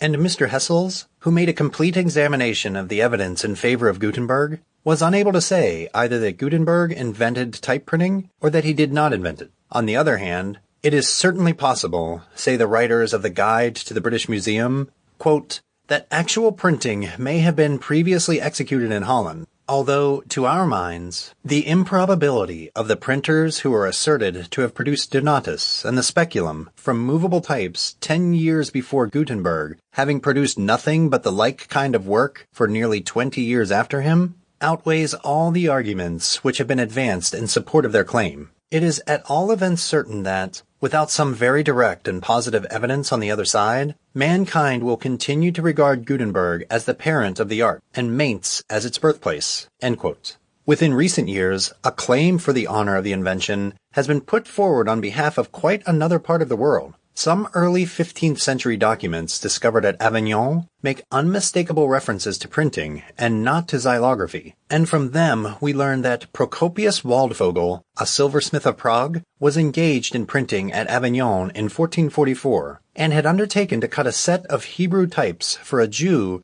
whom he had previously instructed in the art of printing. No specimens of his work are known, and it is therefore impossible to say exactly to what process these records refer, but it has been conjectured that it may have been some method of stamping letters from cut type, and not from cast type by means of a press. Since Coster is the hero of the well-known story quoted above, and since as regards our present purpose there is less to be said of him than of Gutenberg, we will briefly recapitulate what is known about him, and the foundations on which his fame as a typographer rests, before dealing more at length with Gutenberg and the Mentz press. It does not seem easy to account for the existence of what the partisans of Gutenberg contemptuously term the Coster legend. It has been conjectured, somewhat plausibly, that Haarlem's jealousy of the superiority and fame of Mentz and its printers began very early, and arose from the narrow vanity of those Haarlemers who imagined that the first printing press in Haarlem must necessarily be the first printing press in the world.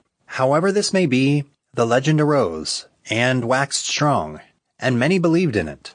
Lorenz Janssen, or Coster, was born in Haarlem about 1370. He is said to have held various high offices, such as sheriff, treasurer, officer of the city guard, and especially that of Coster to the great church of Haarlem. Coster means sacristan or sexton, but the position was one of far greater honor than is now associated with it. But another account, which is supported by all available records, represents him as a tallow chandler, and subsequently as an innkeeper, and if he had anything at all to do with the great church, it was only that he supplied it with candles. But whether chandler or coster, nothing is heard of him as a printer until 1568, more than 100 years after his alleged success in printing from types. In itself a strange fact, since if Coster were the inventor, Why were the Mentz printers allowed to appropriate all the credit to themselves, unchallenged by Coster's kinsfolk or countrymen, and supported by the opinions of 62 writers, including Caxton, the chronicler Fabian, Trithemius, and the compilers of the Cologne and Nuremberg chronicles? It is true that few sometimes may know when thousands err, but silence is no proof of truth. And if Coster's representatives possessed the truth, how came they to withhold it from a deluded world? Although Coster is not named till 1568, the claims of Haarlem to be the birthplace of printing had been put forward, for the first time, some years earlier by Jan van Zurian, in a work on the invention of typography, of which only a fragment remains. The claims of Haarlem, he says, quote, are at this day fresh in the remembrance of our fathers, to whom, so to express myself, they have been transmitted from hand to hand from their ancestors. End quote. Thus, though probably writing in all good faith, Van Zorian bases his statements on nothing better than tradition. The city of Mentz, he goes on to say, quote, without doubt merits great praise for having been the first to publish to the world, in a becoming garb, an invention which she received from us, for having perfected and embellished an art as yet rude and imperfect. It is certain that the foundations of this splendid art were laid in our city of Haarlem, rudely indeed, but still the first. End quote. Koenhirt, an engraver, and a partner of Van Zorian, repeats the same statements, and on the same basis, in the preface to a translation of Cicero, which he published in 1561, but is acute enough to see that the case for Haarlem is nearly hopeless. I am aware, he says, quote, that in consequence of the blamable neglect of our ancestors, the common opinion that this art was invented at Mentz is now firmly established, that it is in vain to hope to change it, even by the best evidence and the most irrefragable proof. End quote. He proceeds to declare his conviction of the justice of Haarlem's claim because of, quote, the faithful testimonies of men alike respectable from their age and authority, who not only have often told me of the family of the inventor, and of his name and surname, but have even described to me the rude manner of printing first used, and pointed out to me with their fingers the abode of the first printer, and therefore, not because I am jealous of the glory of others, but because I love truth, and desire to pay all tribute to the honor of our city which is justly her due, I have thought it incumbent upon me to mention these things. End quote. Yet it is strange that he did not think it incumbent upon him to mention the name and surname of the inventor, since he had been told them so often. Hadrian Junius, said to have been the most learned man in Holland after Erasmus, is the first to give to the world the fully developed legend of Coster. This he does in his Batavia, which was finished in 1568 and published posthumously 20 years later. It is he who first mentions Coster by name, and gives the story of the walk in the woods. He relates how Coster devised block printing, and calling in the help of his son-in-law, Thomas Peter, produced the block book Speculum Humani Salvationis, and then advanced to types of wood, then to types of lead, and finally to types of lead and tin combined. Prospering in his new art, he engaged numerous workmen, one of whom, probably named Johann Faust, as soon as he had mastered the process of printing and of casting type, stole his master's types and other apparatus one Christmas Eve, and fled to Amsterdam, thence to Cologne, and finally to Mentz. For all this, Junius also adduces no better authority than hearsay, but nevertheless, it is his statements which have brought Coster to the front, and given him such reputation as he now enjoys. No books bearing Coster's name are known, though this in itself is no argument against him, for the name of Gutenberg himself is not found in any of his own productions. It is not only highly improbable that Coster was the first printer, but also doubtful whether he printed anything at all. But those who think otherwise consider that the idea of printing occurred to him about 1428 or 1430, and that he executed, among other books, the Biblia Pauperum, the Speculum, the Ars Moriendi, and Donatus. The people of Holland still retain their faith in Coster. Statues have been erected, medals struck, tablets put up, and holidays observed in his honor. Chapter 8. Gutenberg and the Mentz Press. Johann or Hans Gutenberg was born at Mentz in or about the year 1400. His father's name was Gensfleisch, but he is always known by his mother's maiden name of Gutenberg or Gutenberg. It was customary in Germany at that time for a son to assume his mother's name if it happened that she had no other kinsman to carry it on. Of Gutenberg's early life, of his education or profession, we know nothing. But we know that his family, with many of their fellow citizens, left Mentz when Gutenberg was about 20 years of age, on account of the disturbed state of the city. They probably went to Strasbourg, but this is uncertain. In 1430, Gutenberg's name appears among others in an amnesty granted to such of the Mentz citizens as had left the city by the Elector Conrad III, but apparently he continued to live in Strasbourg.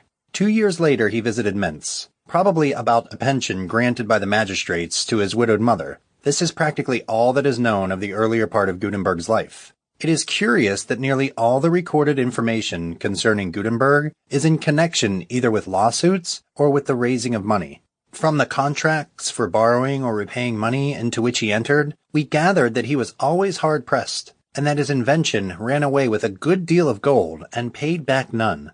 Gutenberg cast his bread on the waters, and it is we who have found it.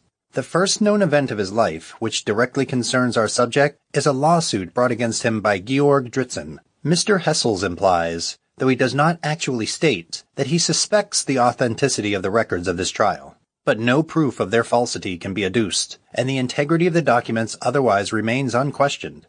They cannot now, however, be subjected to further examination, for they were burnt in 1870 at the time of the siege of Strasbourg. The action in question was brought against Gutenberg in 1439 by Georg Dritzen, the brother of one Andres Dritzen, deceased, for the restitution of certain rights which he considered due to himself as his brother's heir. From the testimony of the witnesses as set down in the records of the trial, we gather that Gutenberg had entered into partnership with Hans Riff, Andres Dritzen, and Andres Heilmann, and one of the witnesses deposed that Dritzen, on his deathbed, asserted that Gutenberg had concealed, quote, several arts from them, which he was not obliged to show them, end quote. This did not please them, so they made a fresh arrangement with Gutenberg and further payments into the exchequer, to the end that Gutenberg, quote, should conceal from them none of the arts he knew, end quote. Again, Lorenz Beildeck testified that after Andres Dritzen's death, Gutenberg sent him to Klaus, Andres' brother, to tell him, quote, that he should not show to anyone the press which he had under his care, but that he should take great care and go to the press, and open this by means of 2 little buttons, whereby the pieces would fall asunder. He should thereupon put those pieces in or on the press, after which nobody could see or comprehend anything, end quote. Besides this, Hans Niger von Bischofsheim said that Andres Dritzen applied to him for a loan, and when witness asked him his occupation, answered that he was a maker of looking-glasses. Later on, a pilgrimage to Aix-la-Chapelle about the looking-glasses is mentioned. By these records, from Mr. Hessel's translation of which the above quotations are taken, 2 things at least are made clear. First, that Gutenberg was in possession of the knowledge of an art unknown to his companions, which he was desirous of keeping to himself, and which those not in the secret wished to learn. And secondly, that a press containing some important and mysterious pieces, which was not to be exhibited to outsiders until the pieces had been separated, played a prominent part in this secret work. The looking-glasses, apparently, were imaginary, and intended for the misleading of 2 curious inquirers. But it has been ingeniously suggested that the word Spiegel, or looking-glass, was a cryptic reference to the Spiegel unser Behördenis, or Mirror of Salvation, and that Gutenberg and his assistants were engaged in preparing the printed speculum for sale at the forthcoming fair held on the occasion of the pilgrimages to Aix-la-Chapelle in 1439. This part of his plan, however, was frustrated by the postponement of the fair for a year. It is hardly to be doubted that the researches privately conducted in the deserted convent of St. Arbogastus, where Gutenberg dwelt, concerned the great invention usually linked with his name. Were this probability an absolute certainty, then Strasbourg might successfully dispute with Mentz the title of birthplace of the art of printing. But to what stage Gutenberg carried his labors in the old convent, or how far he proceeded towards the goal of his ambition, is not known, though it has been conjectured that possibly he and those in his confidence got as far as the making of matrices for types, and that perhaps even the types used for the earliest extant specimens of type printing were cast there, although not used until Gutenberg had returned to Mentz. On the other hand, there are many who think that matrices and punches are due to the ingenuity of Peter Schoeffer, to whom reference is made below. When Gutenberg left Strasbourg for Mentz is not known, but he was in the latter city in 1448, as is testified by a deed relating to a loan which he had raised. His constant pecuniary difficulties resulted in his entering into partnership in 1450 with the goldsmith Johann Fust, or Faust, a rich burgher of Mentz, who contributed large loans towards the working expenses, and was evidently to share in the profits of the press. Fust, or Faust, the printer of Mentz, has sometimes been identified with the Faust of German legend. The dealings in the black art related of the one have also been ascribed to the other by various storytellers, some of whom say that in Paris, Faust the printer narrowly escaped being burnt as a wizard for selling books which looked like manuscripts, and yet were not manuscripts. The first printed letters, it should be observed, were exactly copied from the manuscript letters then in vogue. The first really definite recorded event in the history of Gutenberg's printing was a lawsuit brought against him by Fust in 1455, when Gutenberg had to give an account of the receipts and expenditure relating to his work, and to hand over to Fust all his apparatus in discharge of his debt.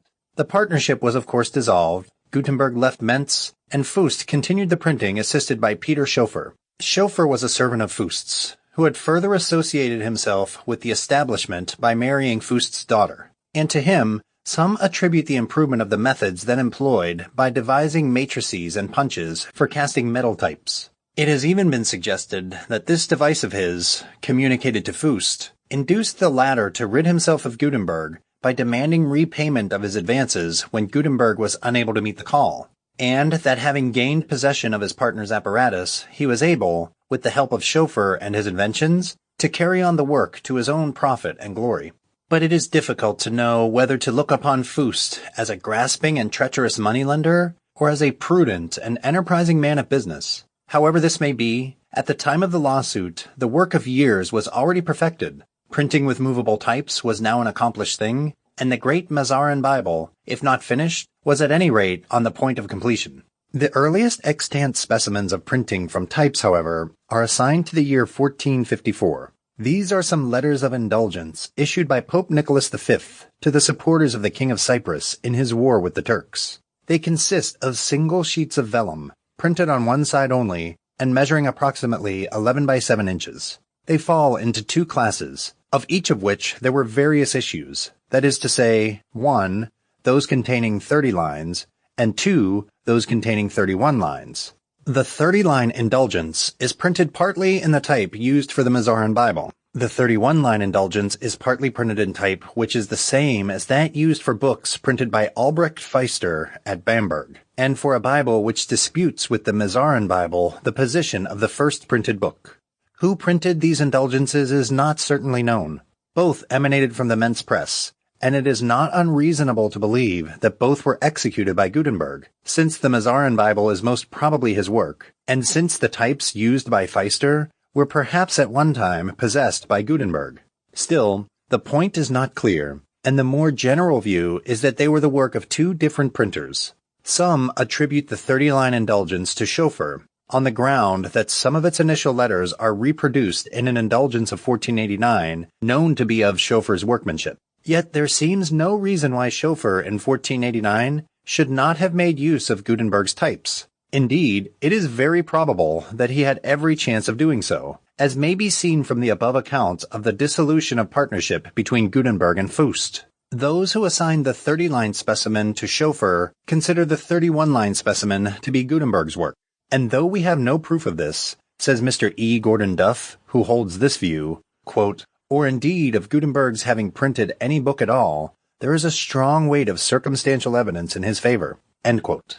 It may be taken for granted then, although proof is wanting, that Gutenberg printed at least one of these indulgences, and perhaps both. In any case, these are the first productions of the printing press to which a definite date can be assigned. Some of them have a printed date, and in other copies the date has been inserted in manuscript. The earliest specimens of each class belong to the year 1454. The next production of the Mentz press, as is generally believed, is the beautiful volume known as the Gutenberg Bible, or the Mazarin Bible, because it was a copy in the library of Cardinal Mazarin which first attracted attention and led bibliographers to inquire into its history. It illustrates a most remarkable fact, that is, the extraordinary degree of perfection to which the art of printing attained all but simultaneously with its birth. Even though we cannot tell how long Gutenberg experimented before producing this book, it is nonetheless amazing that as a specimen of typographic art, the Mazarin Bible has never been excelled, even by the cleverest printers and the most modern and elaborate apparatus. It was probably not begun before 1450, the year when Gutenberg and Fust joined forces, and was completed certainly not later than 1456. This latter date is fixed by a colophon written in the second volume of the copy in the Bibliothèque Nationale in Paris, which informs us that, quote, "This book was illuminated, bound, and perfected by Heinrich Kramer, vicar of the Collegiate Church of St. Stephen in Mentz, on the feast of the Assumption of the Blessed Virgin, in the year of our Lord 1456. Thanks be to God. Hallelujah." End quote. A similar note is affixed to the first volume. It is believed by competent authorities that this and all very early printed books were printed one page at a time, owing to an inadequate supply of type, a process exceedingly slow and productive of numerous small variations in the text. The work of printing the Mazarin Bible was in all probability interrupted to allow of the execution of the more immediately needed letters of indulgence, in certain parts of which, as we have said, some of the types used in the Mazarin Bible are employed. We must not omit to mention here another Bible issued from Mentz about this time. It has 36 lines to a column, and is therefore known as the 36-line Bible, in distinction to the 42-line or Mazarin Bible. It exhibits a larger type, and is regarded by some as the first book printed at the Mentz press, and, for all that can be proved to the contrary, it is so. Although the point is still undecided, this volume may at any rate be safely regarded as contemporary with the Mazarin Bible. The Mazarin Bible is in Latin, and printed in the characters known as Gothic, or black letter. These were closely modeled on the form of the handwriting used at that time for Bibles and kindred works. It is in 2 volumes, and each page, excepting a few at the beginning, has 2 columns of 42 lines, and each is provided with rubrics, inserted by hand, while the small initials of the sentences have a touch of red, also put in by hand. Some copies are of vellum, others of paper, but henceforward the use of vellum declines.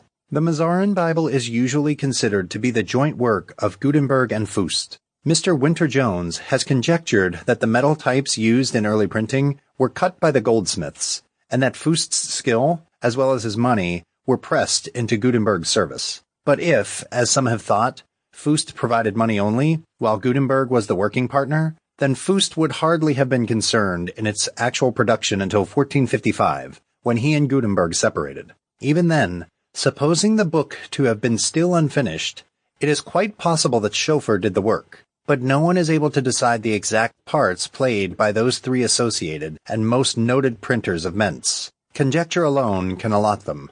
Gutenberg returned to Mentz in 1456 and made a fresh start, aided financially by Dr. Conrad Homery. Here again we are confronted with a want of direct evidence, and can point to no books as certainly being the work of Gutenberg.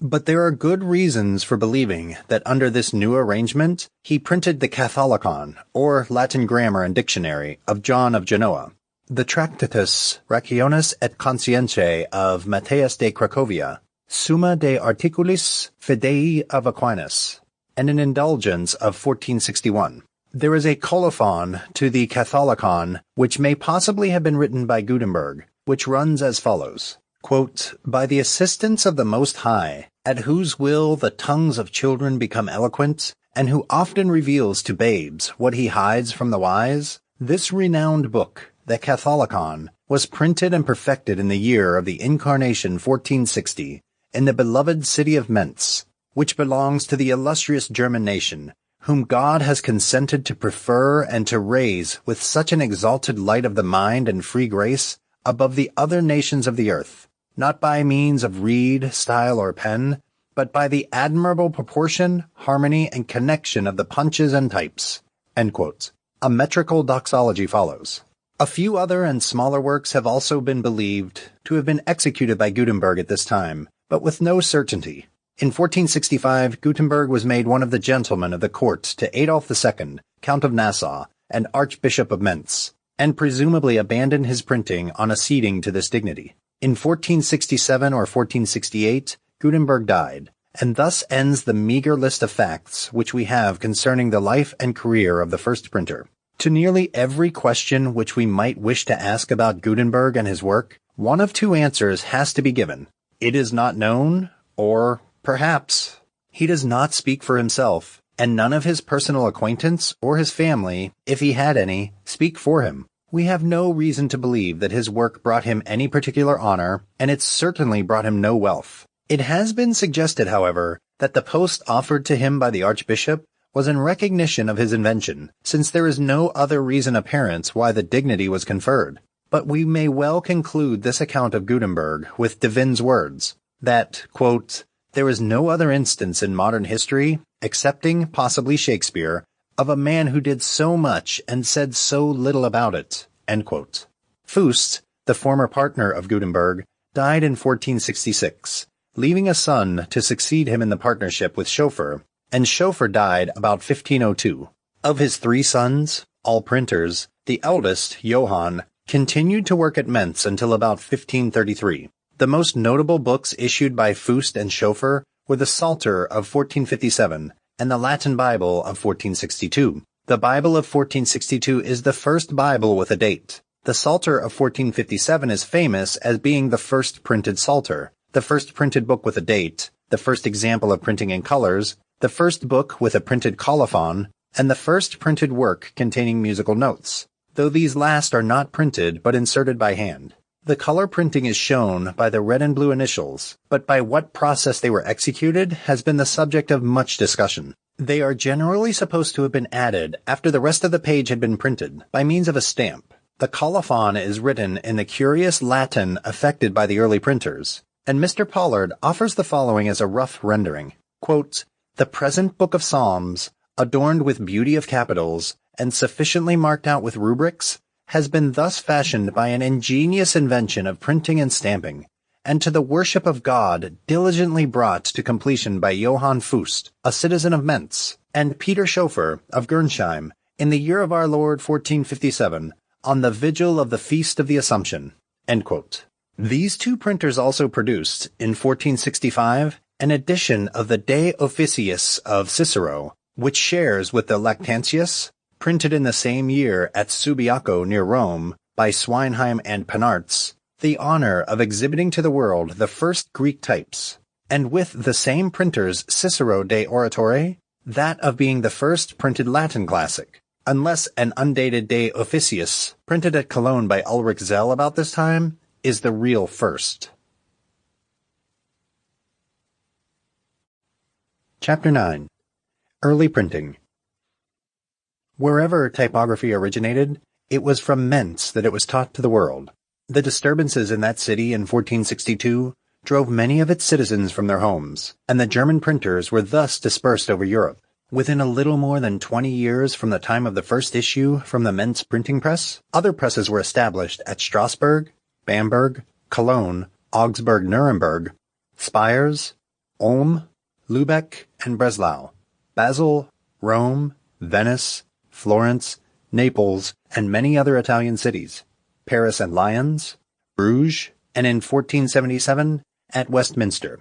Before the end of the 15th century, 18 European countries were printing books. Italy heads the list with 71 cities in which presses were at work. Germany follows with 50, France with 36, Spain with 26, Holland with 14, and after these, England's 4 printing places, Westminster, London, Oxford, and St. Albans, make a somewhat small show. Some other countries, however, had but 1 printing town.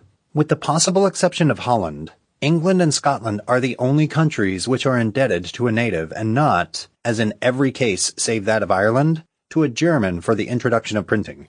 The early printers were more than mere workmen. They were usually editors and publishers as well. Some of them were associated with scholars who did the editorial work. Swinheim and Penartz, for instance, the first to set up a press in Italy, had the benefit of the services of the Bishop of Aleria, and their rival, Ulrich Hahn, enjoyed for a while the assistance of the celebrated Campanus.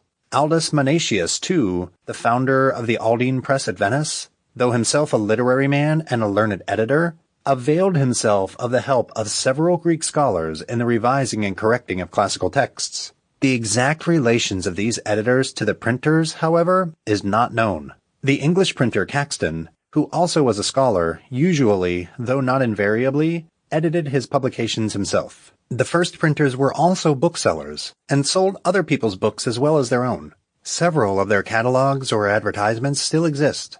The earliest known book advertisements are some issued by Peter Schoeffer, one dating from about 1469, giving a list of 21 books for sale by himself or his agents in the several towns where he had established branches of his business, and another advertising an edition of St. Jerome's Epistles, published by Schoeffer at Mentz in 1470.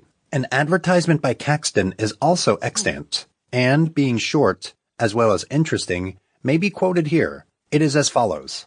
If it please, ony man spirituel or temporel to buy ony pies, of 2 or 3 commemorations of Salisbury use imprinted after the form of this preset letter, which ben well and truly correct, laid him come to Westmonster into the Almonacire at the Reed Pale, and he shall have them good cheap. Supplico stet sedula. The date of this notice is about 1477 or 1478. Other extant examples of early advertisements are those of John Mentelin, a Strasbourg printer, issued about 1470, and of Antony Koberger of Nuremberg, issued about 10 years later. In 1495, Koberger advertised the Nuremberg Chronicle.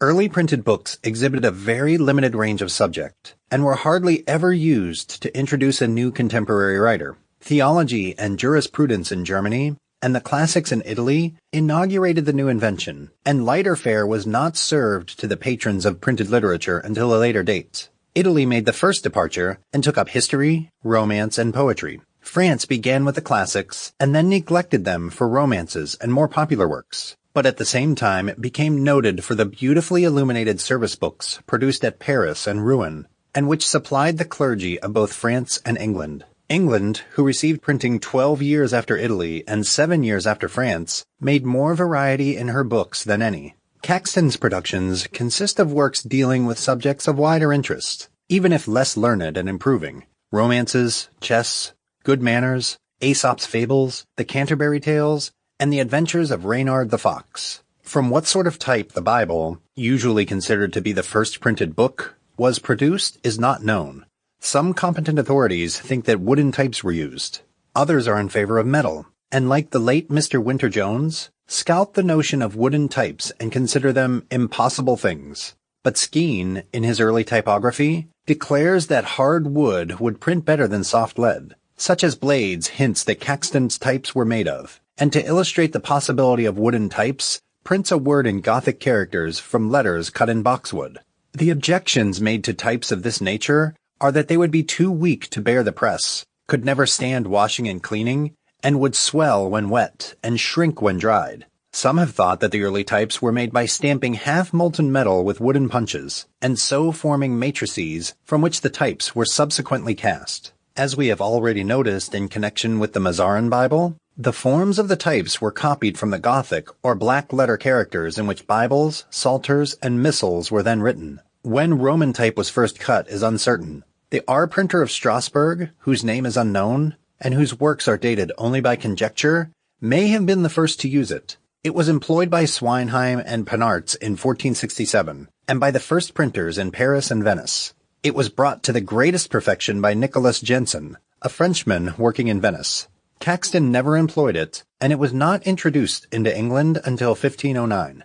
In that year, Richard Pinson, a London printer and a naturalized Englishman, though Norman by birth, used some Roman type in portions of the Sermo Fratris Hieronymi de Ferrara, and in 1518 he produced Oratio Riccardi Passai, which was entirely printed in these characters. Had the idea of the title page, in the modern sense of the term, a very obvious idea as it seems to us, occurred to the first printers, we should not have to sharpen our wits on the 101 doubtful points with which the subject of early bibliography bristles.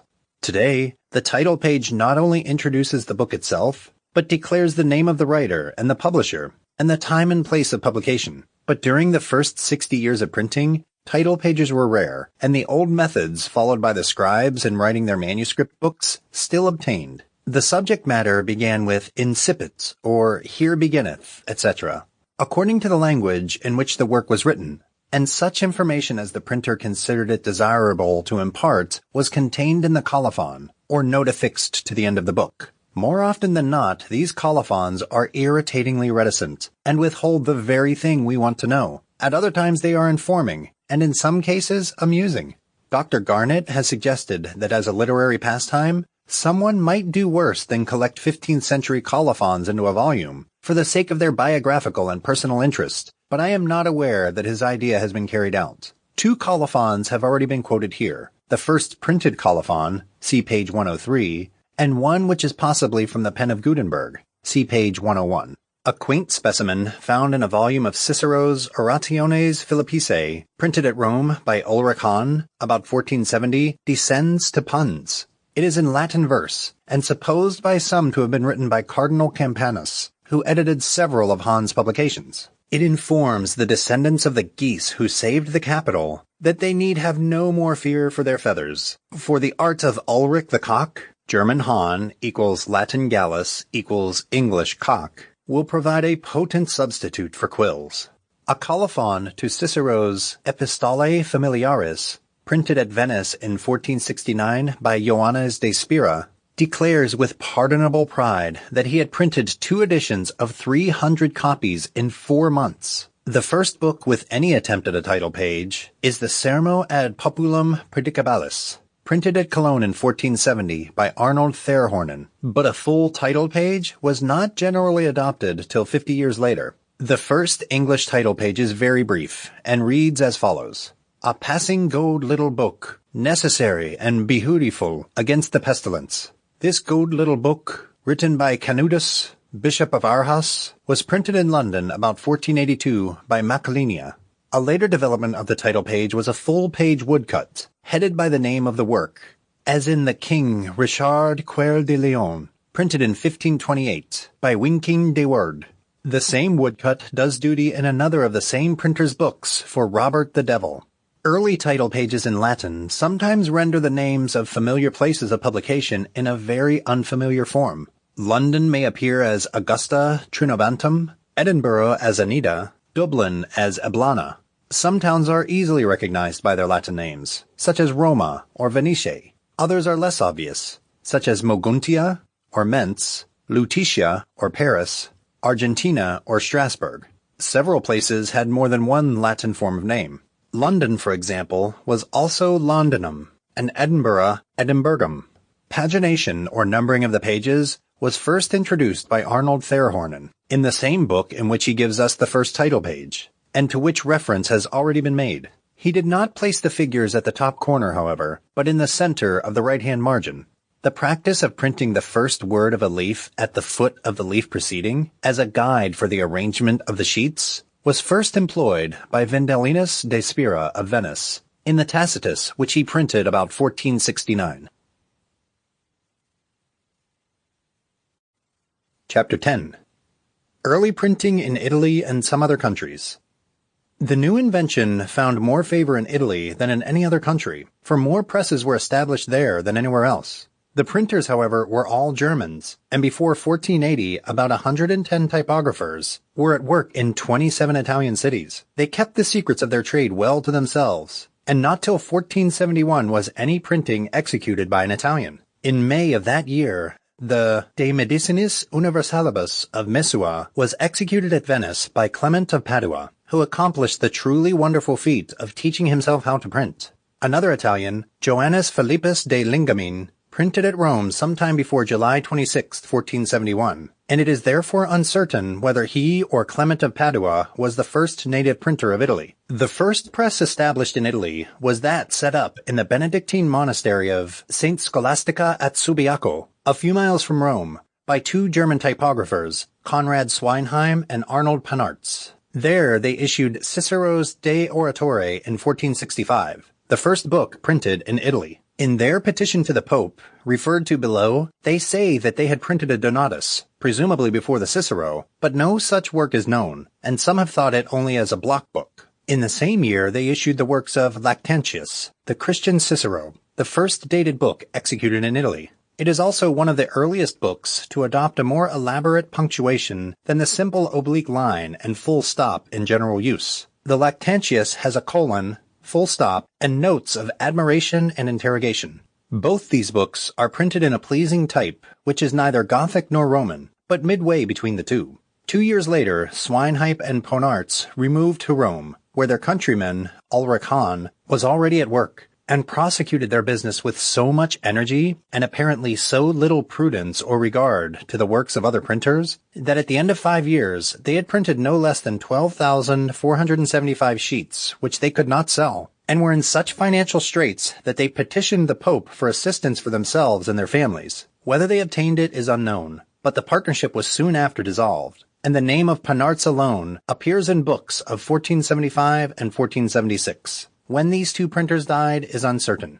Venice was the next city of Italy to take up the new arts. There, in 1469, Joannes de Spira, or John of Spires, executed Cicero's Epistolae ad Familiaris. He obtained a privilege from the Venetian Senate with regard to his productions, and, more than that, a monopoly of book printing in Venice for 5 years. He died, however, less than a year later, and his monopoly with him. His brother Vindelinus carried on his work, and was succeeded by Nicholas Jensen, a Frenchman, who, from a technical point of view, was perhaps the most skillful and artistic of early typographers. The most famous printer of Venice, however, and the most famous printer of Italy, and perhaps the world, is Aldus Manutius, born in 1450. But his fame rests less on his actual printing, which, though good, is not unequaled, than upon the efforts he made for popularizing literature, and bringing cheap yet well-produced books within the reach of the many. He saw that the works printed in such numbers by the Venetian printers, who paid attention to quantity and cheapness, and altogether ignored the quality of their productions, were faulty and corrupt, and that textually, as well as typographically, there was room for improvement. He applied himself to the study of the classics, above all to the Greek, hitherto neglected or published through Latin translations, and secured the assistance of many eminent scholars, and then, having obtained good texts, turned his thoughts to type and format. The types he cast for his first book, Lascaris's Greek Grammar, were superior to the Greek types then in use. Next, he designed a new Roman type, modeled, so it is said, upon the handwriting of Petrarch. It called forth admiration, and won fame under the name of the Aldino type.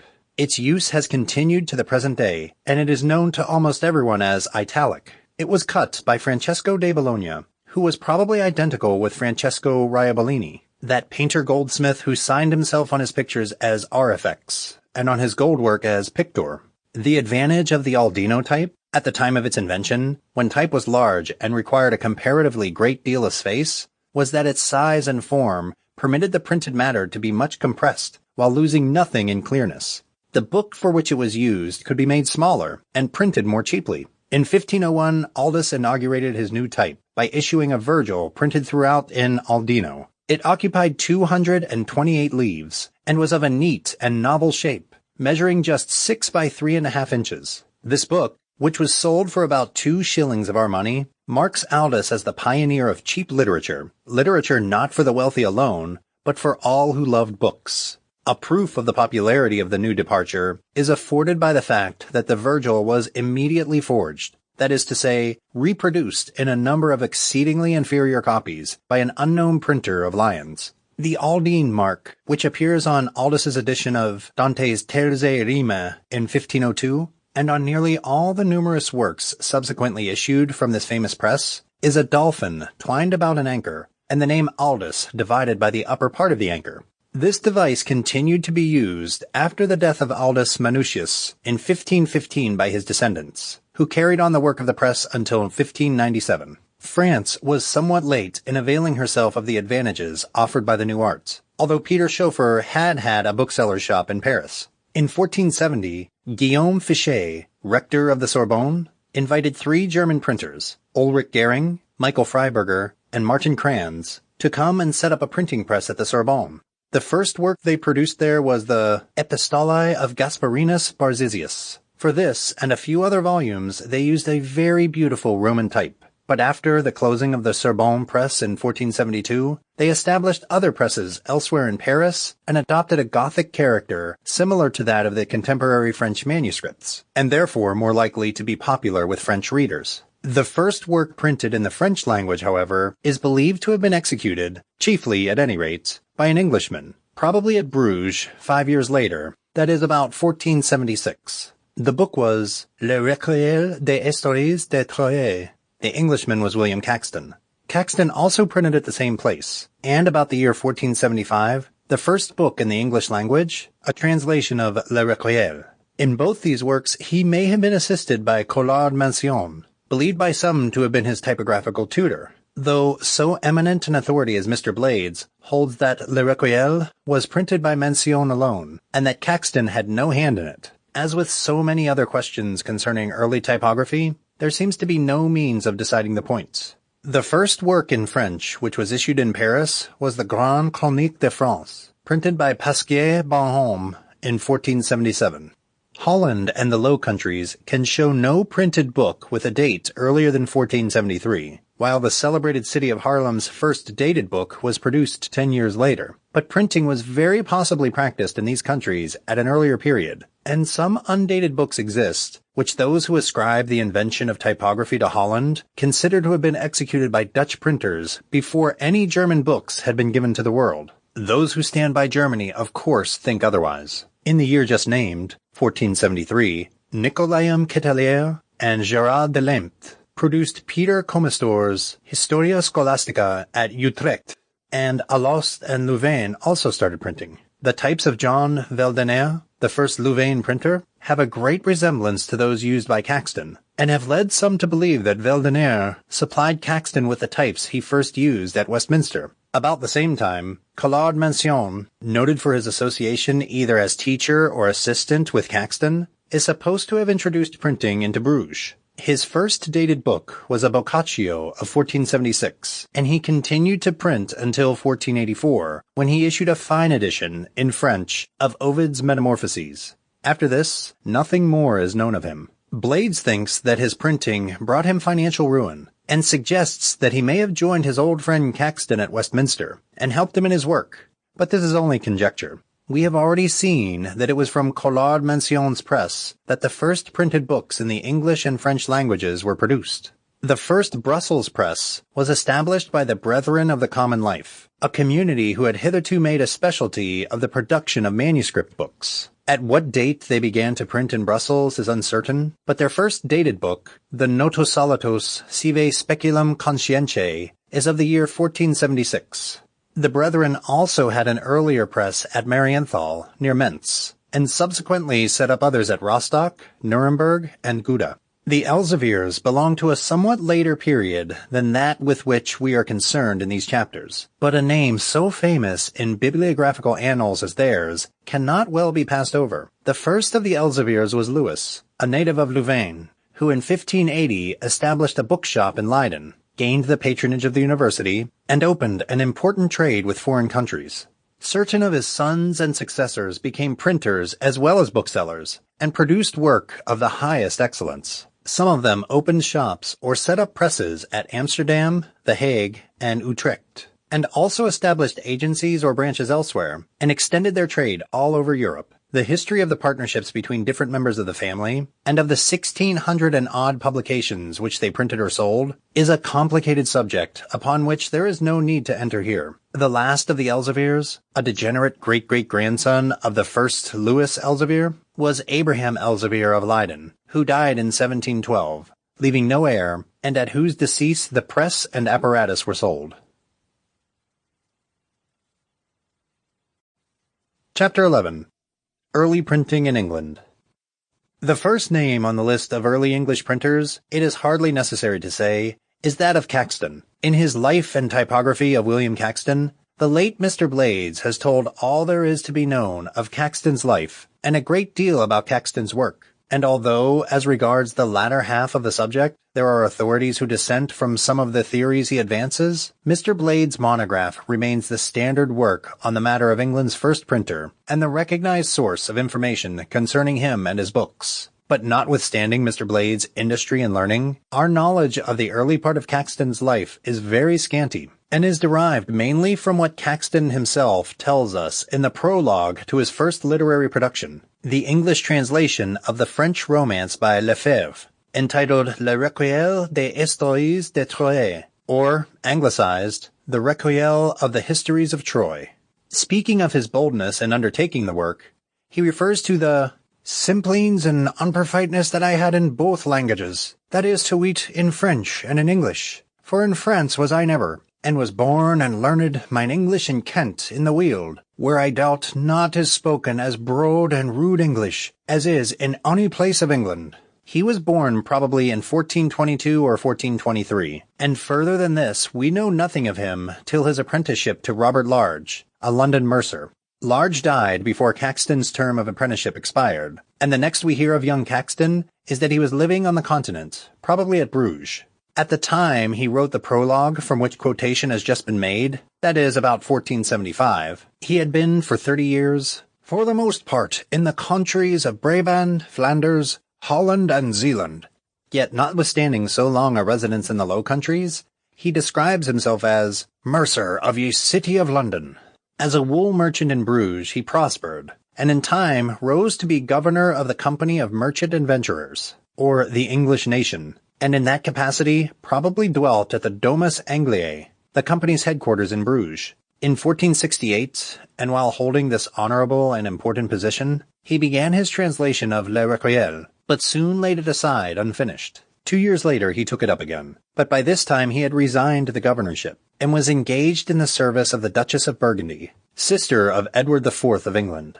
When or why he took this position, and in what capacity he served the Duchess, is not known, but it was her influence which brought about the completion of his literary work, and indirectly caused the subsequent metamorphosis of the mercer into the typographer. In the prologue to the Recueil, he relates that the Duchess commanded him to finish the translation which he had begun, and this lady's dreadful commandment, he says, I durst in no wise disobey, because I am a servant unto her said grace, and receive of her yearly fee and other many good and great benefits. The Recueil of the Histories of Troy, when finished, immediately found favor in the eyes of the English dwellers in Bruges, who, rejoiced to have the favorite romance of the day in their own tongue, demanded more copies than one pair of hands could supply. So because of the weariness and labor of writing, and because of his promise to various friends to provide them with the book, I have practiced and learned, he tells us, at my great charge and dispense, to ordain this said book in print, after the manner and form as ye may see here, and is not written with pen and ink, as other books been, to thend that every man may have them at hones. Where Caxton gained his knowledge of printing is a matter of dispute.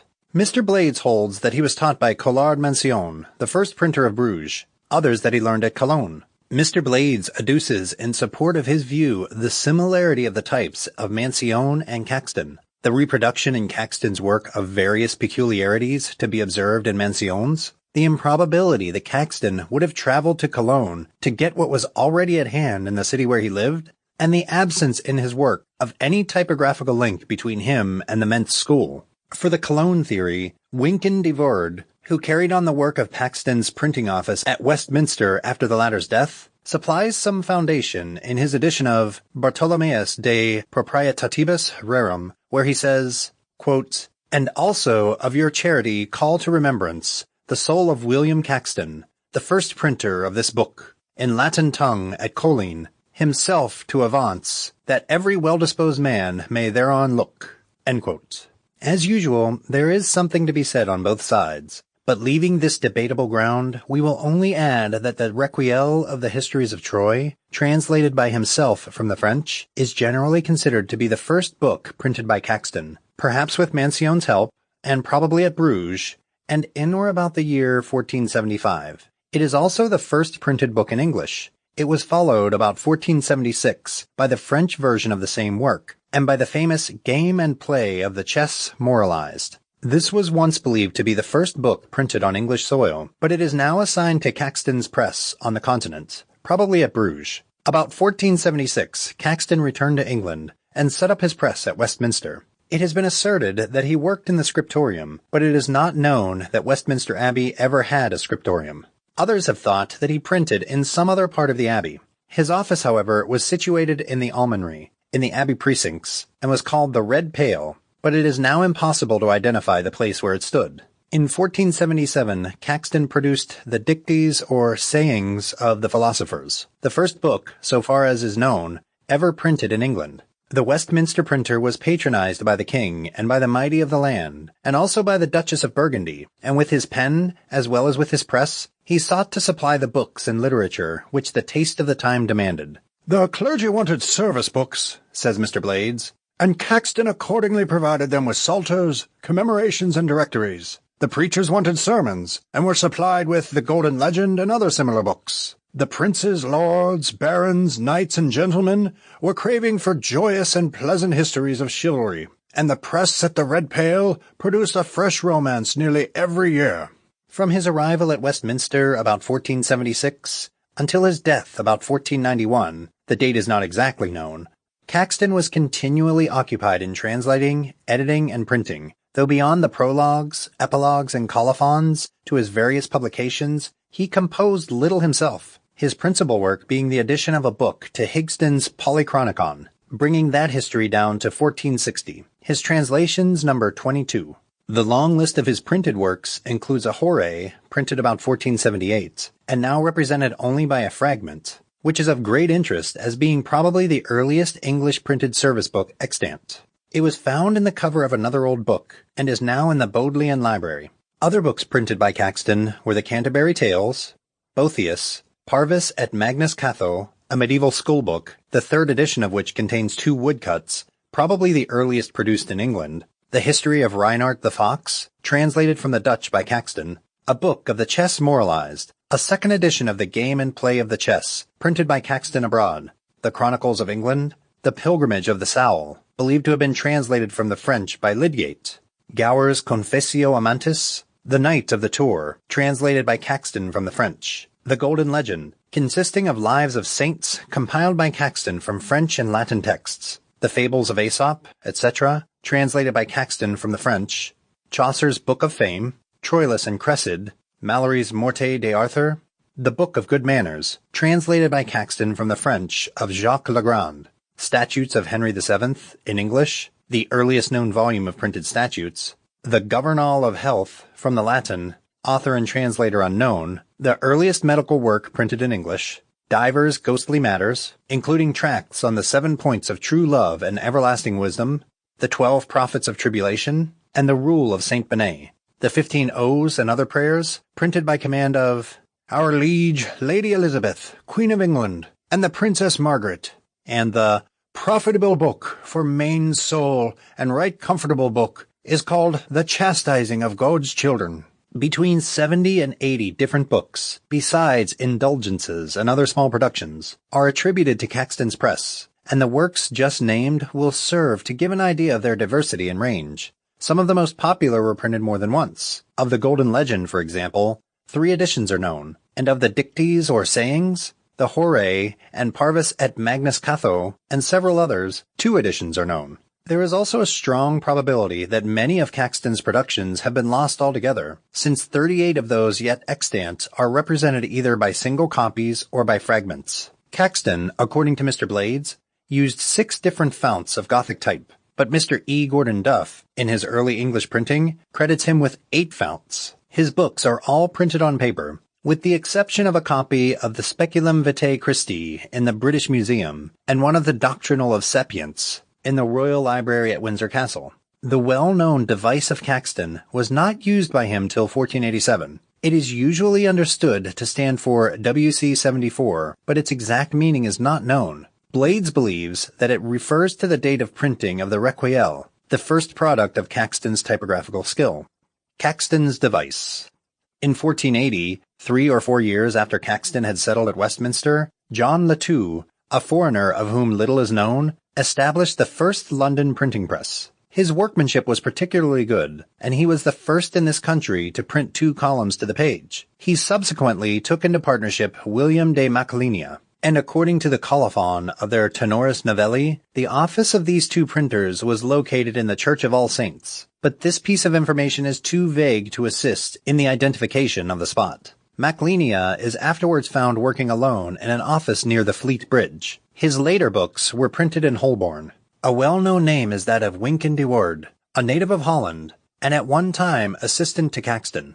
At Caxton's death, he became master of the Red Pale and issued a number of books from Caxton's house in Westminster, including reprints of several of Caxton's publications. He made use of some modified forms of Caxton's device, but he also had a device of his own, which first appears in the Book of Courtesy, printed sometime before 1493. He printed, among other works, the Golden Legend, the Book of Courtesy, Bonaventura's Speculum Vitae Christi, Higden's Polychronicon, which appeared in 1495, and is the first English book with printed musical notes, Bartholomeus's De Proprietatibus Rerum, which appeared about 1495, and is the first book printed on English-made paper, and which has already been noticed as the authority for supposing that Caxton learned printing at Cologne, the Book of St. Albans, the Chronicles of England, Morte d'Arthur, the Canterbury Tales, etc., etc. He also issued a host of sermons, almanacs, and other minor works. In 1500, Wynkyn de Worde moved from Caxton's house in Westminster to the Sign of the Sun in Fleet Street, and presently opened another place of business at the Sign of Our Lady of Pity in St. Paul's Churchyard.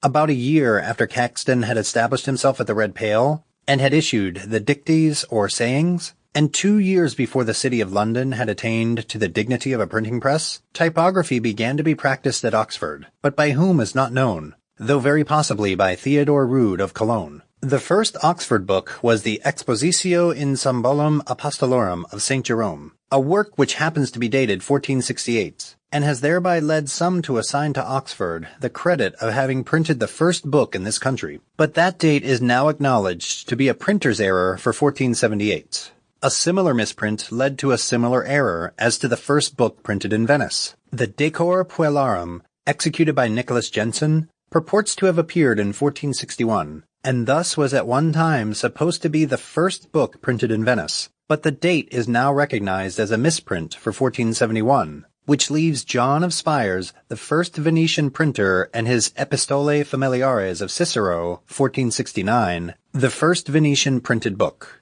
Cambridge was more than 40 years later than Oxford in providing herself with a printing press. In the same year that London began to print, appeared the first books from the press at the Abbey of St. Albans, namely Augustini Docti Eleganci and the Nova Rhetorica of Seona. As both were printed in 1480, it is uncertain which is the earlier. This press was probably started in 1479, but of the printer nothing is known, except that when Wynkyn de Worde reprinted the Chronicles of England from a copy printed at St. Albans, he refers to him as the St. Albans Schoolmeester. The famous books of hawking and hunting, and also of Coudermurus, commonly known as the Book of St. Albans, written by the accomplished Juliana Berners, prioress of the neighboring nunnery of Sopwell, was printed at the monastery in 1486, and reprinted 10 years later by Wynkyn de Worde. Chapter 12. Early Printing in Scotland. Scotland was one of the last of the countries of Europe to appreciate the advantages of typography, so far as to possess herself of a printing press. She was also, as we have pointed out in a previous chapter, the only one, save England, and possibly Holland, to have the art of printing brought to her by one of her own sons, and not by a foreigner. The first Scottish printer was Andrew Miller, an Edinburgh bookseller, who imported books from England and from France, and who, in the latter country, learned how to print. 2 books are extant which were printed for him on the continent, probably at Rouen by Laurence Hosting, and these are worth noticing. The first may speak for itself through its colophon, of which the following is a translation. Quote, "The book of certain words equivocal, in alphabetical order, along with an interpretation in the English tongue, has been happily finished, which Andrew Miller, a Scotsman, has been solicitous should be printed, with admirable art, and corrected with diligent care, both in orthographic style, according to the ability available, and cleared from obscurity, in the year of the Christian redemption, 1505." End quote. The second book is an Expositio Sequentiarum, or Book of Sequences, of the Salisbury use, printed in 1506.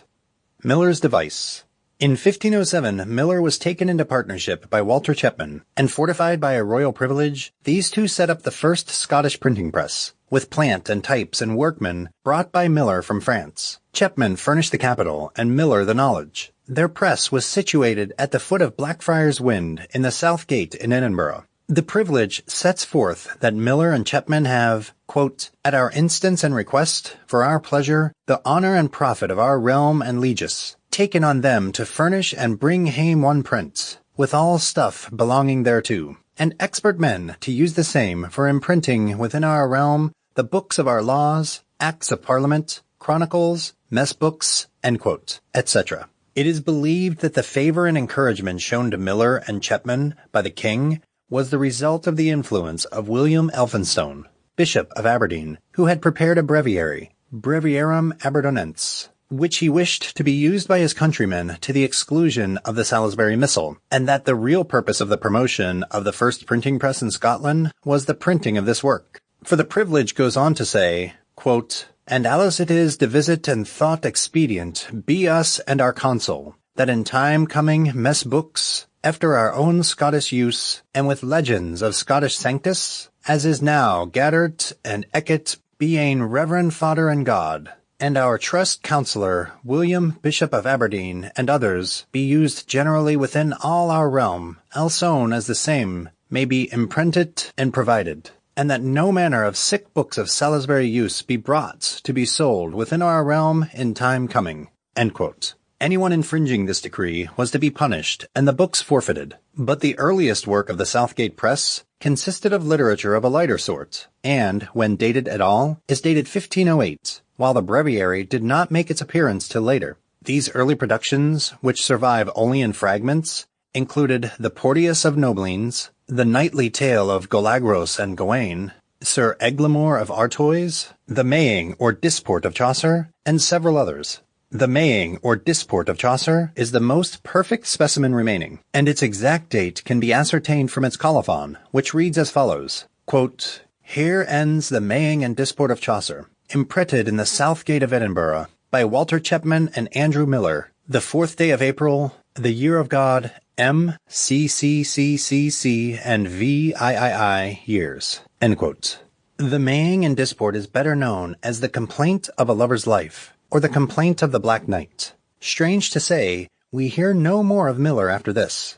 But Chapman comes forward again in connection with the breviary, though it is uncertain whether he was its printer, and probably printed some other books which have been lost. The breviary is a small octavo in 2 volumes, the first of which appeared in 1509, and the other in 1510. It is printed in red and black Gothic characters. The conclusion of the Latin colophon to the 2nd volume may be rendered as follows. Quote, printed in the town of Edinburgh, by the command and at the charge of the honourable gentleman Walter Chapman, merchant in the said town, on the 4th day of June in the year of our Lord 1510. End quote.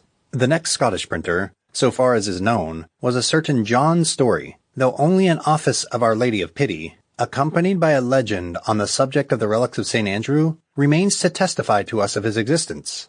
It was printed by command of Charles Steele, and Dr. Dixon dates it at, perhaps, about 1520. Rather, more than 20 years later, Thomas Davidson became King's printer in Edinburgh. His only dated work was The New Acts and Constitutions of Parliament, made be the Right Excellent Prince Iams, the 5th King of Scots 1540. The title page of this book consists of a large woodcut of the Scottish arms, above which is the title in 4 lines printed in Roman capitals. This book also displays all 3 forms of type, black letter, Roman, and italic. Its colophon, which is printed in italics, is as follows, quote, imprinted in Edinburgh, B. Thomas Davidson, dwelling upon the Nether Bow, on the north side of the gate, the 8th day of February, the year of God, 1541 years. End quote. But there is some of Davidson's undated work which is earlier than this, though it is not known for certain when he began to print. Of these undated publications, Ad Serenissime Scriptorium Regum Iacobum Quintum de Suscepto Regni Regimine a Dies Feliciter Ominato Strena is notable as affording the earliest example of the use of Roman type by a Scottish printer, for its title is printed in these characters. Only 1 copy is known, and that is in the British Museum. Opinions differ as to its date, but the majority assign it to the year 1528. Davidson's most important production, however, was his beautiful folio edition of Bellenden's translation of Hector Bose's work, The History and Chronicles of Scotland. This, says Dr. Dixon, is, quote, an almost unrivaled specimen of early British typography. It is one of those gems which the earlier period of the art so frequently produced, but which no future efforts of the press have surpassed, or even equaled, end quote. It has a title page similar to that of the New Acts, but the title itself is printed in handsome red Gothic characters. Dr. Dixon, to whose learned Annals of Scottish Printing, completed on account of the author's ill health by Mr. J. P. Edmund, I am indebted for the details of early Scottish typography given above, assigns this book to the year 1542. Having seen the printing press fairly set to work in Scotland, it will not be necessary here to notice its later productions. But before closing the chapter, it will be interesting to observe that Edinburgh was the place of publication of the first work printed in the Gaelic language. This was Bishop Carswell's translation of the Scottish Prayer Book, which was printed in 1567 by Roybeard Robert Lecrovic. It is in the form of Gaelic, common at that time to both Scotland and Ireland, and therefore, as regards language, it forestalls the Irish alphabet and catechism, Dublin 1571, to which reference is made below. The type of Carswell's prayer book, however, is Roman. The following is a translation of its title page, made by Dr. McLaughlin. Forms of prayer and administration of the sacraments and catechism of the Christian faith, here below, according as they are practiced in the churches of Scotland which have loved and accepted the faithful gospel of God, on having put away the false faith, turned from the Latin and English into Gaelic by Mr. John Carswell, minister of the Church of God in the bounds of Argyll, whose other name is Bishop of the Isles. No other foundation can any man lay save that which is laid, even Jesus Christ. 1 Corinthians 3, printed in Dun Edin, whose other name is Dun Manet, the 24th day of April, 1567, by Roybeard Lecrovic. Lecrovic, whose first work, so far as is known, was produced in 1561, printed not only in Edinburgh, but also in Stirling and St. Andrews at different times. Chapter 13. Early Printing in Ireland. In heading a chapter, Early Printing in Ireland, one is somewhat reminded of the celebrated chapter on snakes. As a matter of fact, however, there is no real analogy. Ireland was very slow to adopt the printing press, and made little use of it when she did adopt it. Yet it would not be quite accurate to say that there was no early printing in Ireland. But it can truthfully be said that Ireland's early printing was late. Late, that is, compared with that of other countries. The first typographical work known to have been produced in Ireland is the Book of Common Prayer, the first prayer book of Edward VI, which was printed in Dublin in 1551 by Humphrey Powell. Powell was a printer in Holborn Conduit in 1548, and in 1551 went to Dublin and set up as King's printer a, quote, proclamation against the rebels of the O'Connors, imprinted at Dublin by Humphrey Powell, 16th August, 1564, end quote. Seems to be the only other known specimen of his Dublin printing. The colophon of the first book printed on Irish ground is as follows, quote, imprinted by Humphrey Powell, printer to the King's Majesty, in His Highness Realm of Ireland, dwelling in the city of Dublin in the Great Tour by the Crane, cum privilegio ad imprimendum solum, anno domini MDLI, end quote. This prayer book is exceedingly rare. The British Museum possesses no copy, but has to content itself with photographs showing the title, colophon, etc. of that in the library of Trinity College, Dublin. Emmanuel College, Cambridge, has one which formerly belonged to Archbishop Sancroft. Cotton, in his Typographical Gazetteer, says that Powell's prayer book is most creditable to the early Irish press. It is in the English language, and printed in black letter. The first book printed in the Gaelic language, though in Roman type, has already been spoken of. The first Gaelic type was exhibited to the world in a tiny volume of 54 pages, printed at Dublin in 1571, and entitled Irish Alphabet and Catechism. This was compiled by John O'Kearney, and contained the elements of the Irish language, the Catechism, some prayers, and Archbishop Parker's Articles of the Christian Rule. The following is a facsimile of the title page, to which a translation is added, quote, Irish Alphabet and Catechism. Precept or instruction of a Christian, together with certain articles of the Christian rule, which are proper for everyone to adopt, who would be submissive to the ordinance of God and of the Queen in this kingdom, translated from Latin and English into Irish by John O'Kearney. Awake, why sleepest thou, O Lord? Arise, cast us not off forever. Psalm 44, verse 23, printed in Irish in the town of the Ford of the Hurdles, at the cost of Master John Usher, alderman, at the head of the bridge, the 20th day of June, 1571, with the privilege of the great Queen, 1571." End quote. This book was produced by John O'Kearney, sometime treasurer of St. Patrick's Cathedral, and his friend Nicholas Walsh, chancellor of St. Patrick's, and afterwards Bishop of Ossory. And the John Usher who defrayed the expense was then Collector of Customs of the Port of Dublin. Its appearance was considered a momentous event by those concerned with it, for great benefits were anticipated for the Irish people as soon as, quote, "their national tongue and its own dear alphabet," end quote, were reduced to print, as O'Kearney states at some length in the preface. He also tells us that the types from which this volume was printed were provided, quote, "at the cost of the high, pious, great, and mighty Prince Elizabeth," end quote. In this connection, it is worthwhile to notice two extant records, one among the State Papers, Irish series, and the other among the Acts of the Privy Council. From the first, made some time in December 1567, we gather that Queen Elizabeth had already paid £66 13 shillings 4 pence. Quote, "for the making of characters for the Testament in Irish," end quote, and that this testament was not yet in the press. The second, August 1587, states that the New Testament was translated into Irish by Walsh and O'Kearney, but, quote, "never imprinted, partly for want of proper characters and men of that nation and language, skillful in the mystery of printing," end quote, and partly on account of the cost. I can find no other record of the provision of a fount of Irish types at the Queen's expense, and having no more definite information at hand on this point, and taking into consideration the contents of the book, an Irish alphabet, and directions for reading Irish, and a catechism, etc., by way of exercise, its diminutive size, and the imperfection of its print,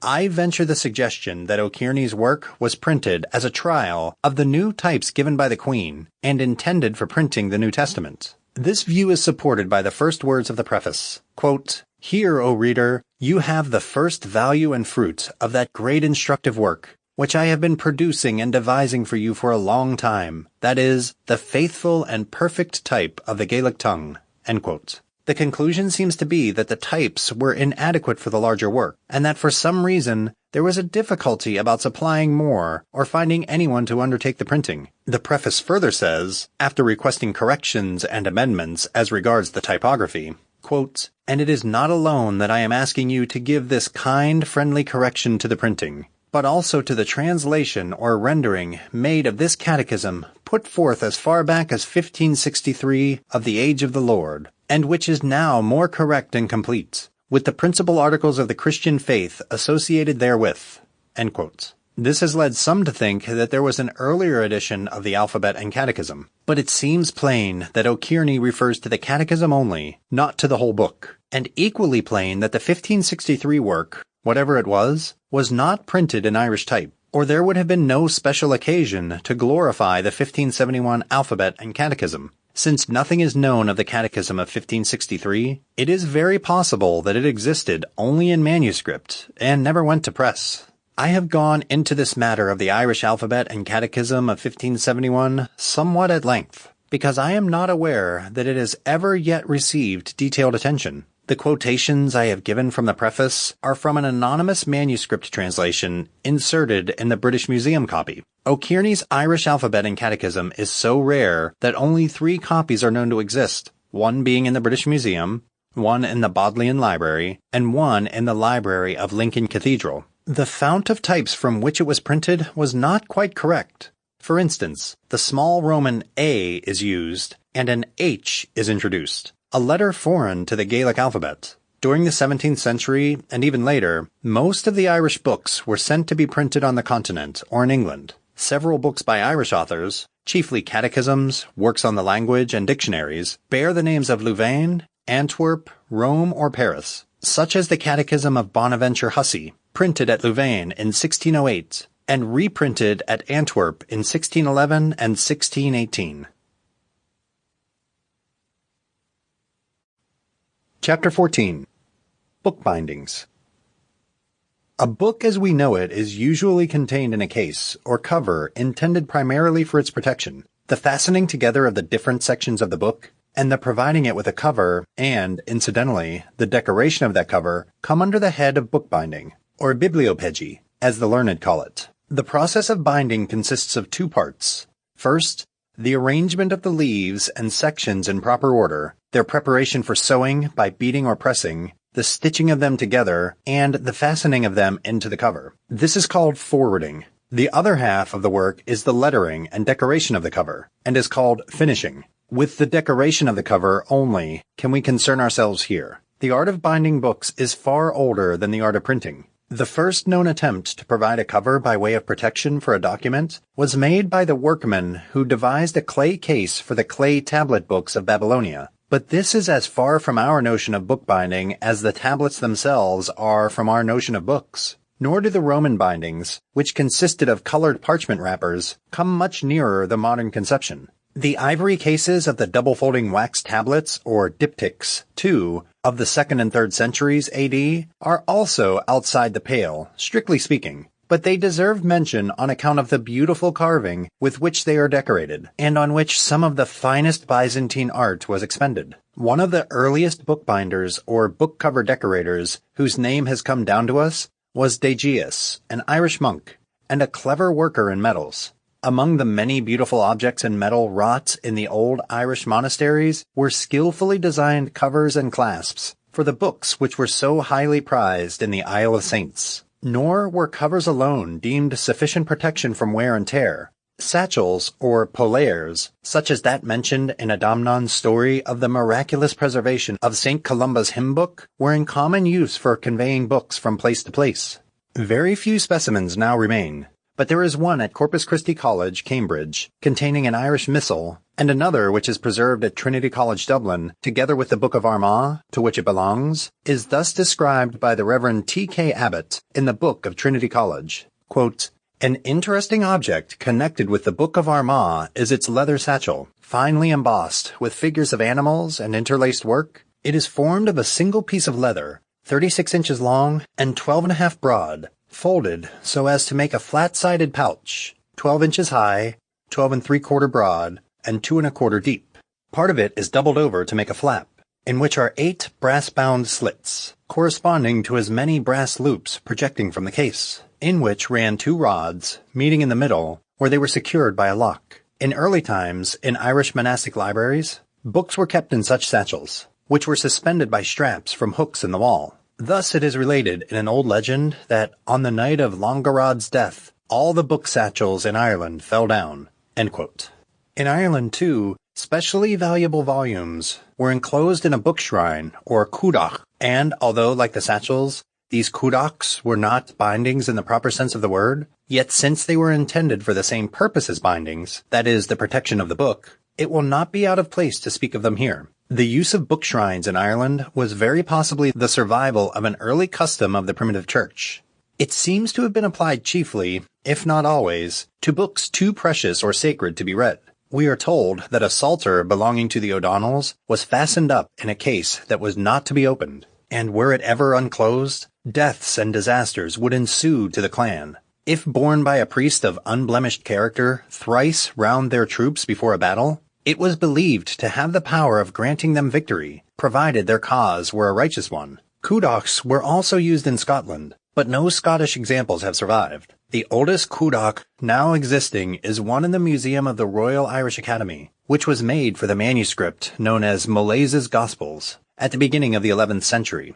It is of bronze and ornamented with silver plates bearing gilt patterns. Another book shrine, made for the Stowe Missal a little later, is of oak, covered with silver plates, and decorated with a large oval crystal in the middle of one side.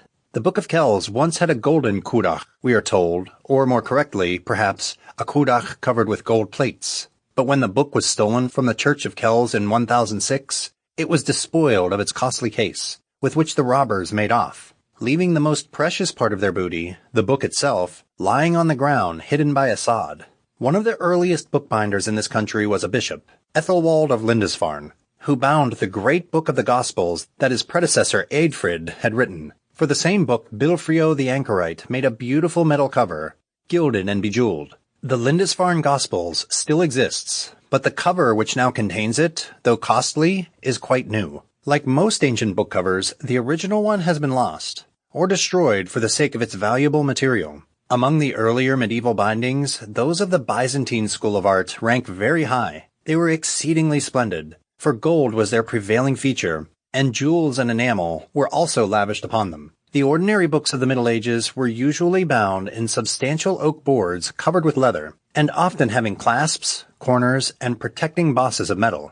In the 12th century, the English leather bindings produced at London, Winchester, Durham, and other centers were preeminent. Miss Prideaux instances some books which were bound for Bishop Pudsey, and which are now in the Cathedral Library of Durham, as, quote, perhaps the finest monuments of this class of work in existence, end quote. The sides of these volumes are blind tooled. That is, the designs are impressed by means of dies or tools, with various patterns and representations of men and of fabulous creatures, but not gilded. Certain volumes, however, were treated with particular honor, either at the expense of a wealthy and book-loving owner, or for the purpose of presentation to some great personage. And for these sumptuous bindings, the materials employed were various and costly. A Latin Psalter, which was written for Melisenda, wife of Fulk, Count of Anjou, and King of Jerusalem, has a very wonderful French binding. The covers are of wood, and each bears a series of delicate ivory carvings of Byzantine work. The upper cover shows incidents in the life of David, and symbolical figures, and the lower cover scenes representing the works of mercy, with figures of birds and animals. Rubies and turquoises dotted here and there help to beautify the ivory. This book is in the British Museum. Another specimen in the same collection may be taken as an example of the use of enamel as a decoration for bindings. This is a Latin manuscript of the Gospels of Saints Luke and John, which is enclosed in wooden boards bound in red leather. In the upper cover is a sunk panel of Limoges enamel on copper gilts, representing Christ in glory. The work is of the 13th century. These enameled bindings were often additionally decorated with gold and jewels. A curious little modification of the ordinary leather binding was sometimes made in the case of small devotional works. The leather of the back and sides was continued at the bottom in a long tapering slip, at the end of which was a kind of button, so that the book might be fastened to the dress or girdle. Slender chains were often used for the same purpose. About the time of the invention of printing, leather bindings began to be decorated with gold tooling. Tooling is the name given to the designs impressed upon the leather with various small dies so manipulated as to make a connected pattern. When the impressions are gilded, the dull leather is brightened and beautified in proportion to the skill and taste expended by the workman. The art of gold tooling is believed to have originated in the East, and to have been brought to Italy by Venetian traders, or, as it has also been suggested, through the manuscripts which were dispersed at the fall of Constantinople.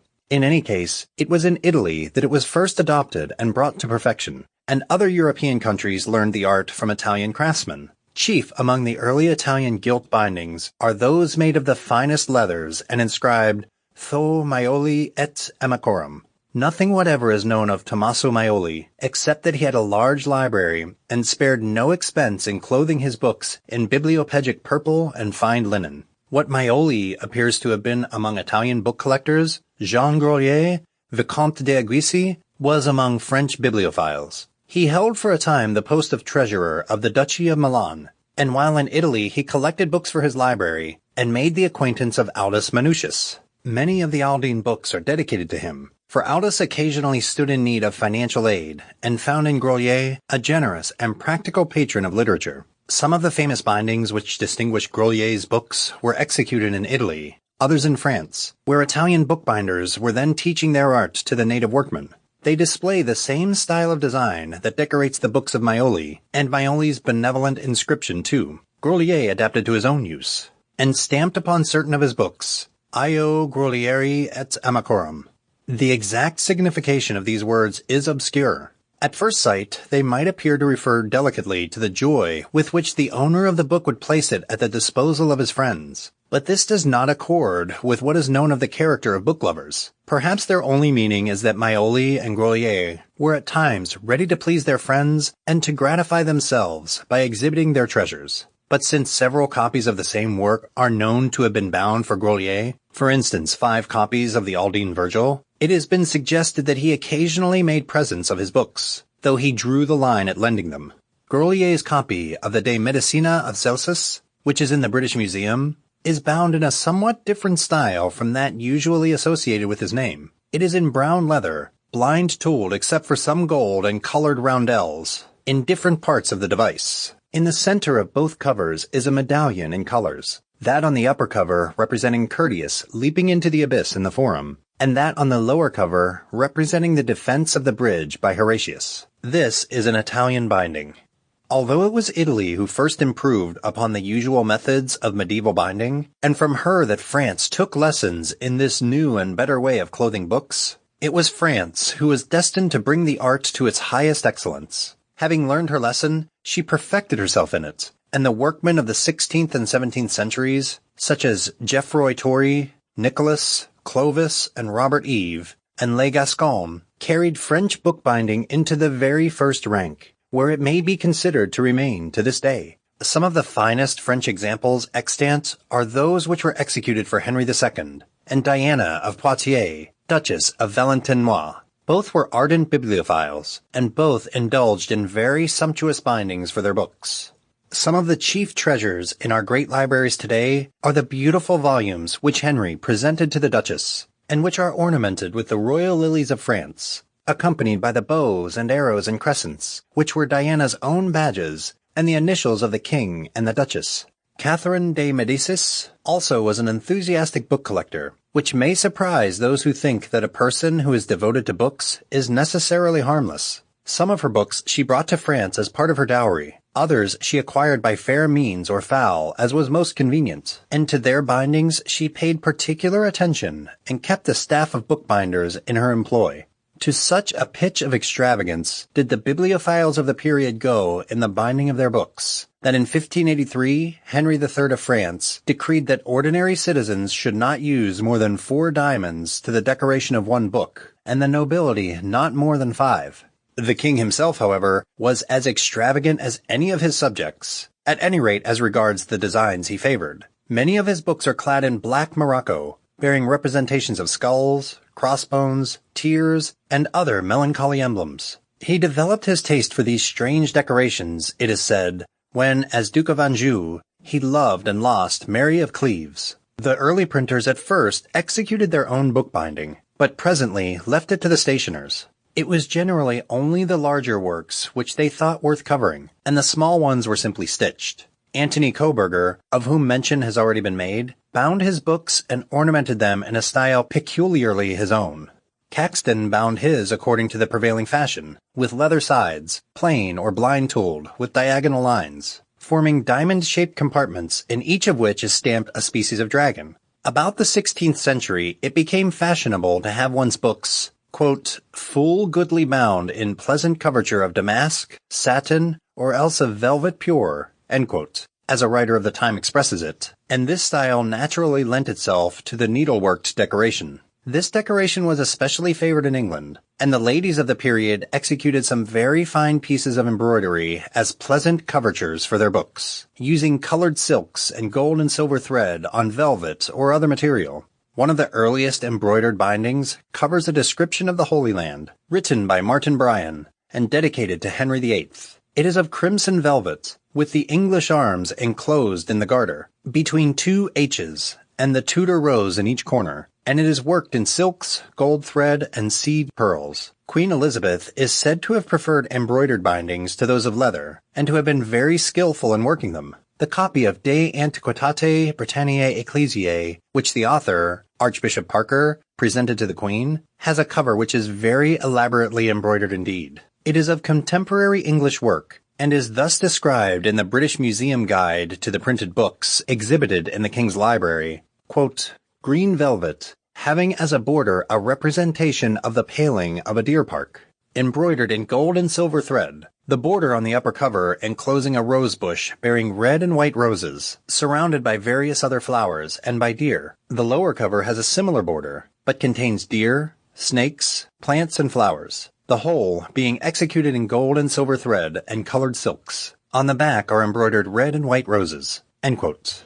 Embroidered bindings remained in fashion during the 16th and 17th centuries, and plain velvet, too, was often used, sometimes with gold or silver mounts. The old royal library, which was given to the nation by George II, contains a large number of sumptuous bookbindings, and that our sovereigns were not unmindful of the welfare of their literary treasures may also be gathered from various entries in the wardrobe books and from other documents. Thus, we read that Edward IV paid Alice Clavers, quote, for the making of 16 laces and 16 tassels for the garnishing of divers of the king's books, 2 shillings 8 pence, end quote.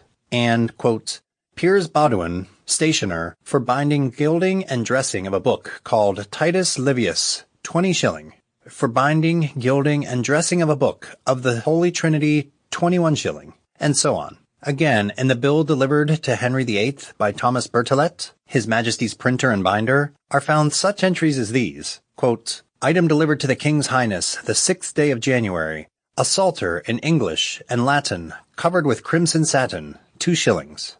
Item delivered to the King's Highness for a little psalter, taking out of one book and setting in another in the same place, and for gorgeous binding of the same book, 12 pence. And to the goldsmith for taking off the clasps and corners, and for setting on the same again, 16 pence. End quote. Among the various styles which may be classed as fancy bindings, may be instanced the 17th century tortoiseshell covers with silver mounts and ornaments, which have a very handsome effect, and the mosaic decoration of the same period. This mosaic decoration was made by inlaying minute pieces of differently colored leathers, and finishing them with gold tooling. It was work which called for great dexterity in manipulation, and in skillful hands the result was very pretty and graceful. Even from this slight sketch, it will be seen that bookbindings have always presented unlimited opportunities for originality on the part of the worker, as regards both design and material. Wood and leather, gold and silver, ivory and precious stones, colored enamels, impressed papier-mâché,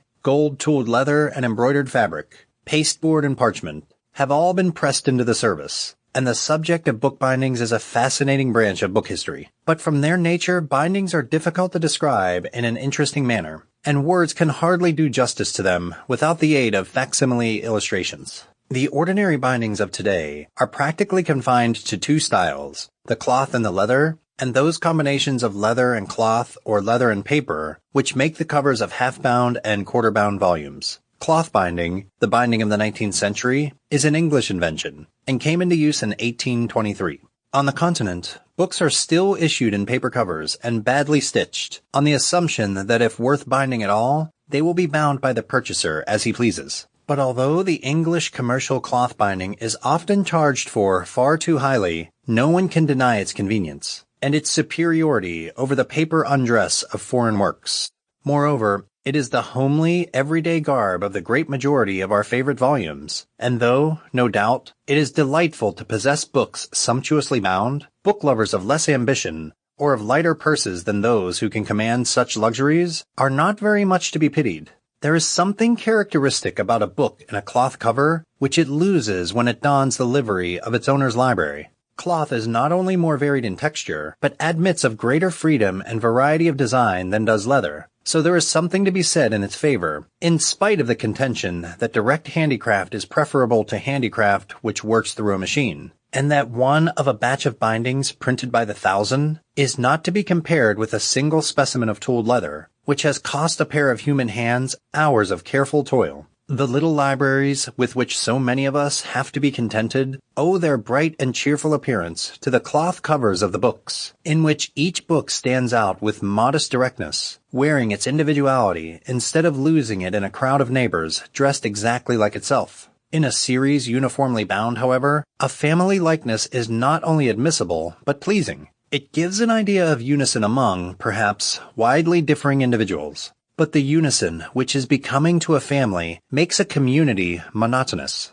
On the other hand, something stronger than cloth is necessary when books are to be subjected to special wear and tear, and desirable when a volume is to be particularly honored, or when the library it is to enter is large and important. Protection is the first purpose of a binding, and endurance its first quality, and the experience of centuries has shown that the walls in the fairy tale were right when they said, quote, "Gilding will fade in damp weather. To endure, there is nothing like leather," end quote. In which, perhaps, the book lover will see a parable. For, after all, the book is the thing, and the cover a mere circumstance. and those who wish to make books merely pegs to hang bindings upon deserve to have no books at all. Yet it is right that though the binding should not be raised above the book, it should be worthy of the book. And much of the cheap and good literature which is now within the reach of all who care to stretch out their hands for it is clothed in a manner to which no exception can be taken on any score. Those who have not realized how charming some of the modern bookbindings can be should consult the winter number of the Studio for 1899 to 1900. Chapter 15. How a Modern Book is Produced. A description of the methods by which a modern book is produced has to begin at the second stage of the proceedings. The processes of the first stage, including the writing of the book and the arrangements between the publisher and the author, differ, of course, in individual cases. The processes of the second stage, however, are common to a large proportion of the books produced at the present day, though it will be easily understood that they can be dealt with but summarily in this chapter, and that as regards detail, much variation is possible. The second stage in the history of a modern book may be said to begin with the overhauling which the manuscript receives at the hands of the printer's reader, who goes over it with the view of instructing the compositor regarding capitals, punctuation, chapter headings, and other details. Although these are considered minor and merely clerical details which are frequently neglected or misused in writing, it is essential that they be carefully attended to in print. Many examples can be given of amusing misprints and alterations of meaning caused by even such a trifle as the misplacing of a comma. When this overhauling is completed, the manuscript is ready to be sent to the composing room, where the types are set up. From experience, the printer knows that many authors get a different impression of what they have written when they see it in type from what they had when they read it in manuscript. And it frequently happens that alterations on proof are very numerous in consequence. When either from this or any other cause numerous alterations are anticipated, the matter is first set up in long slips called galleys, and not put at once into page form. As soon as a few of those galleys are composed, an impression called a proof is taken from the types so set, and this proof is passed to a reader whose duty is to see that a correct copy is made of the manuscript, and that the spelling is accurate and the punctuation good.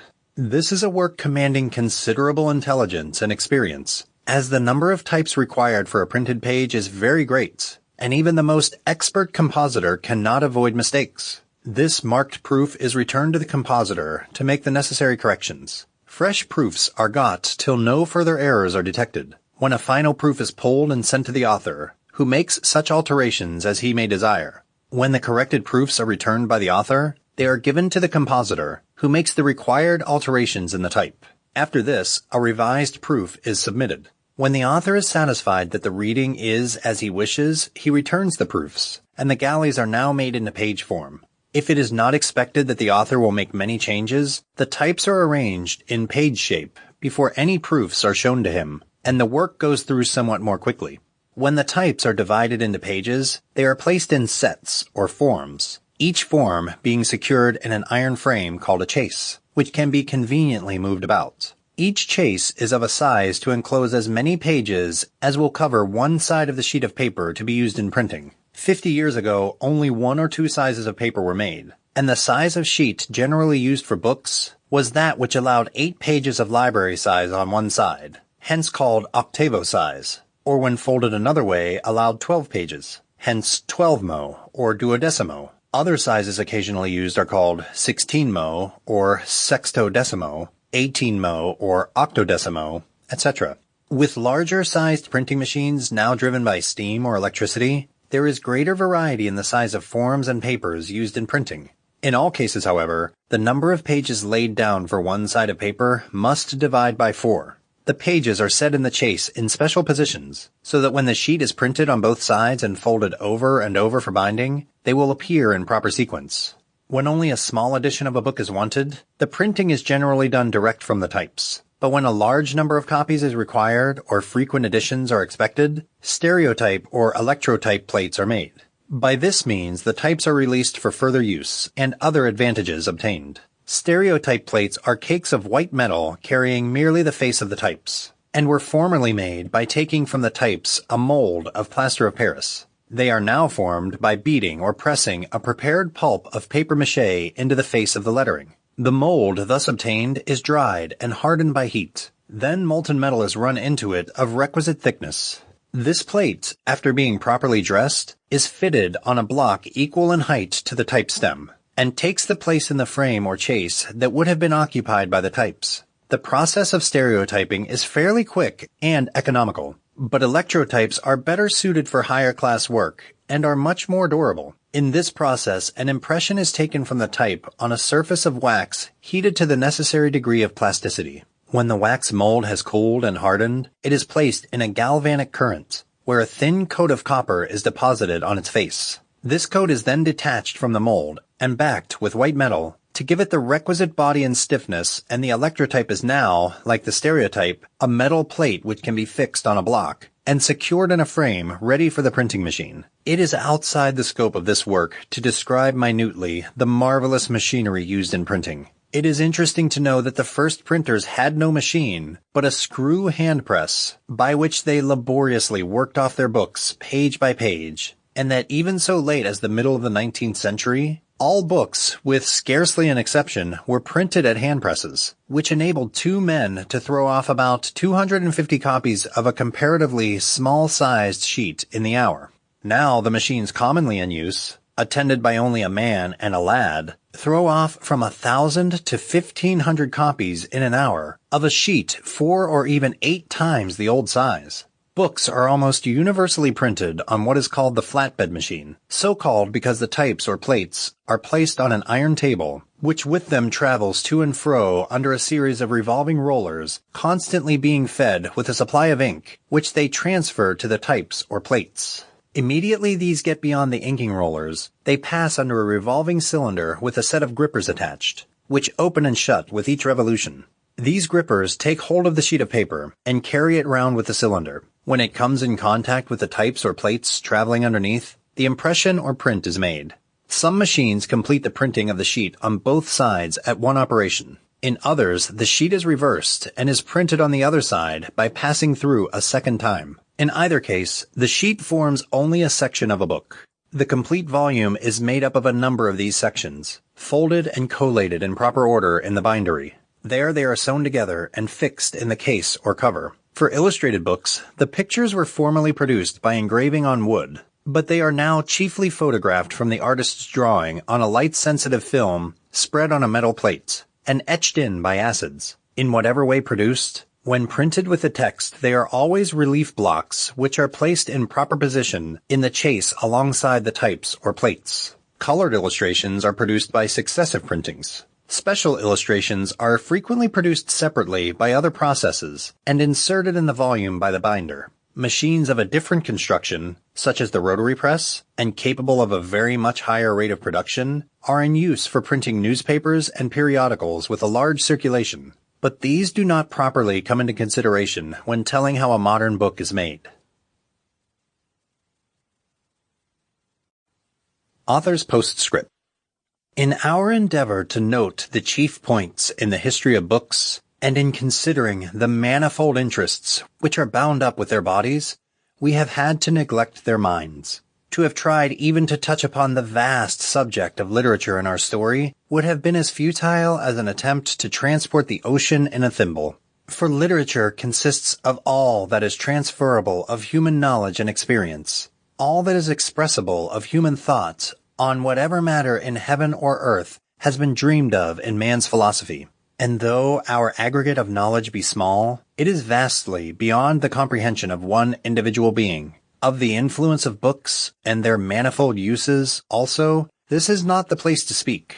Moreover, even had the theme been unheeded by abler pens, no one who loves books needs to be told to how many magic portals they are the keys, while he who loves them not would not understand for all the telling in the world.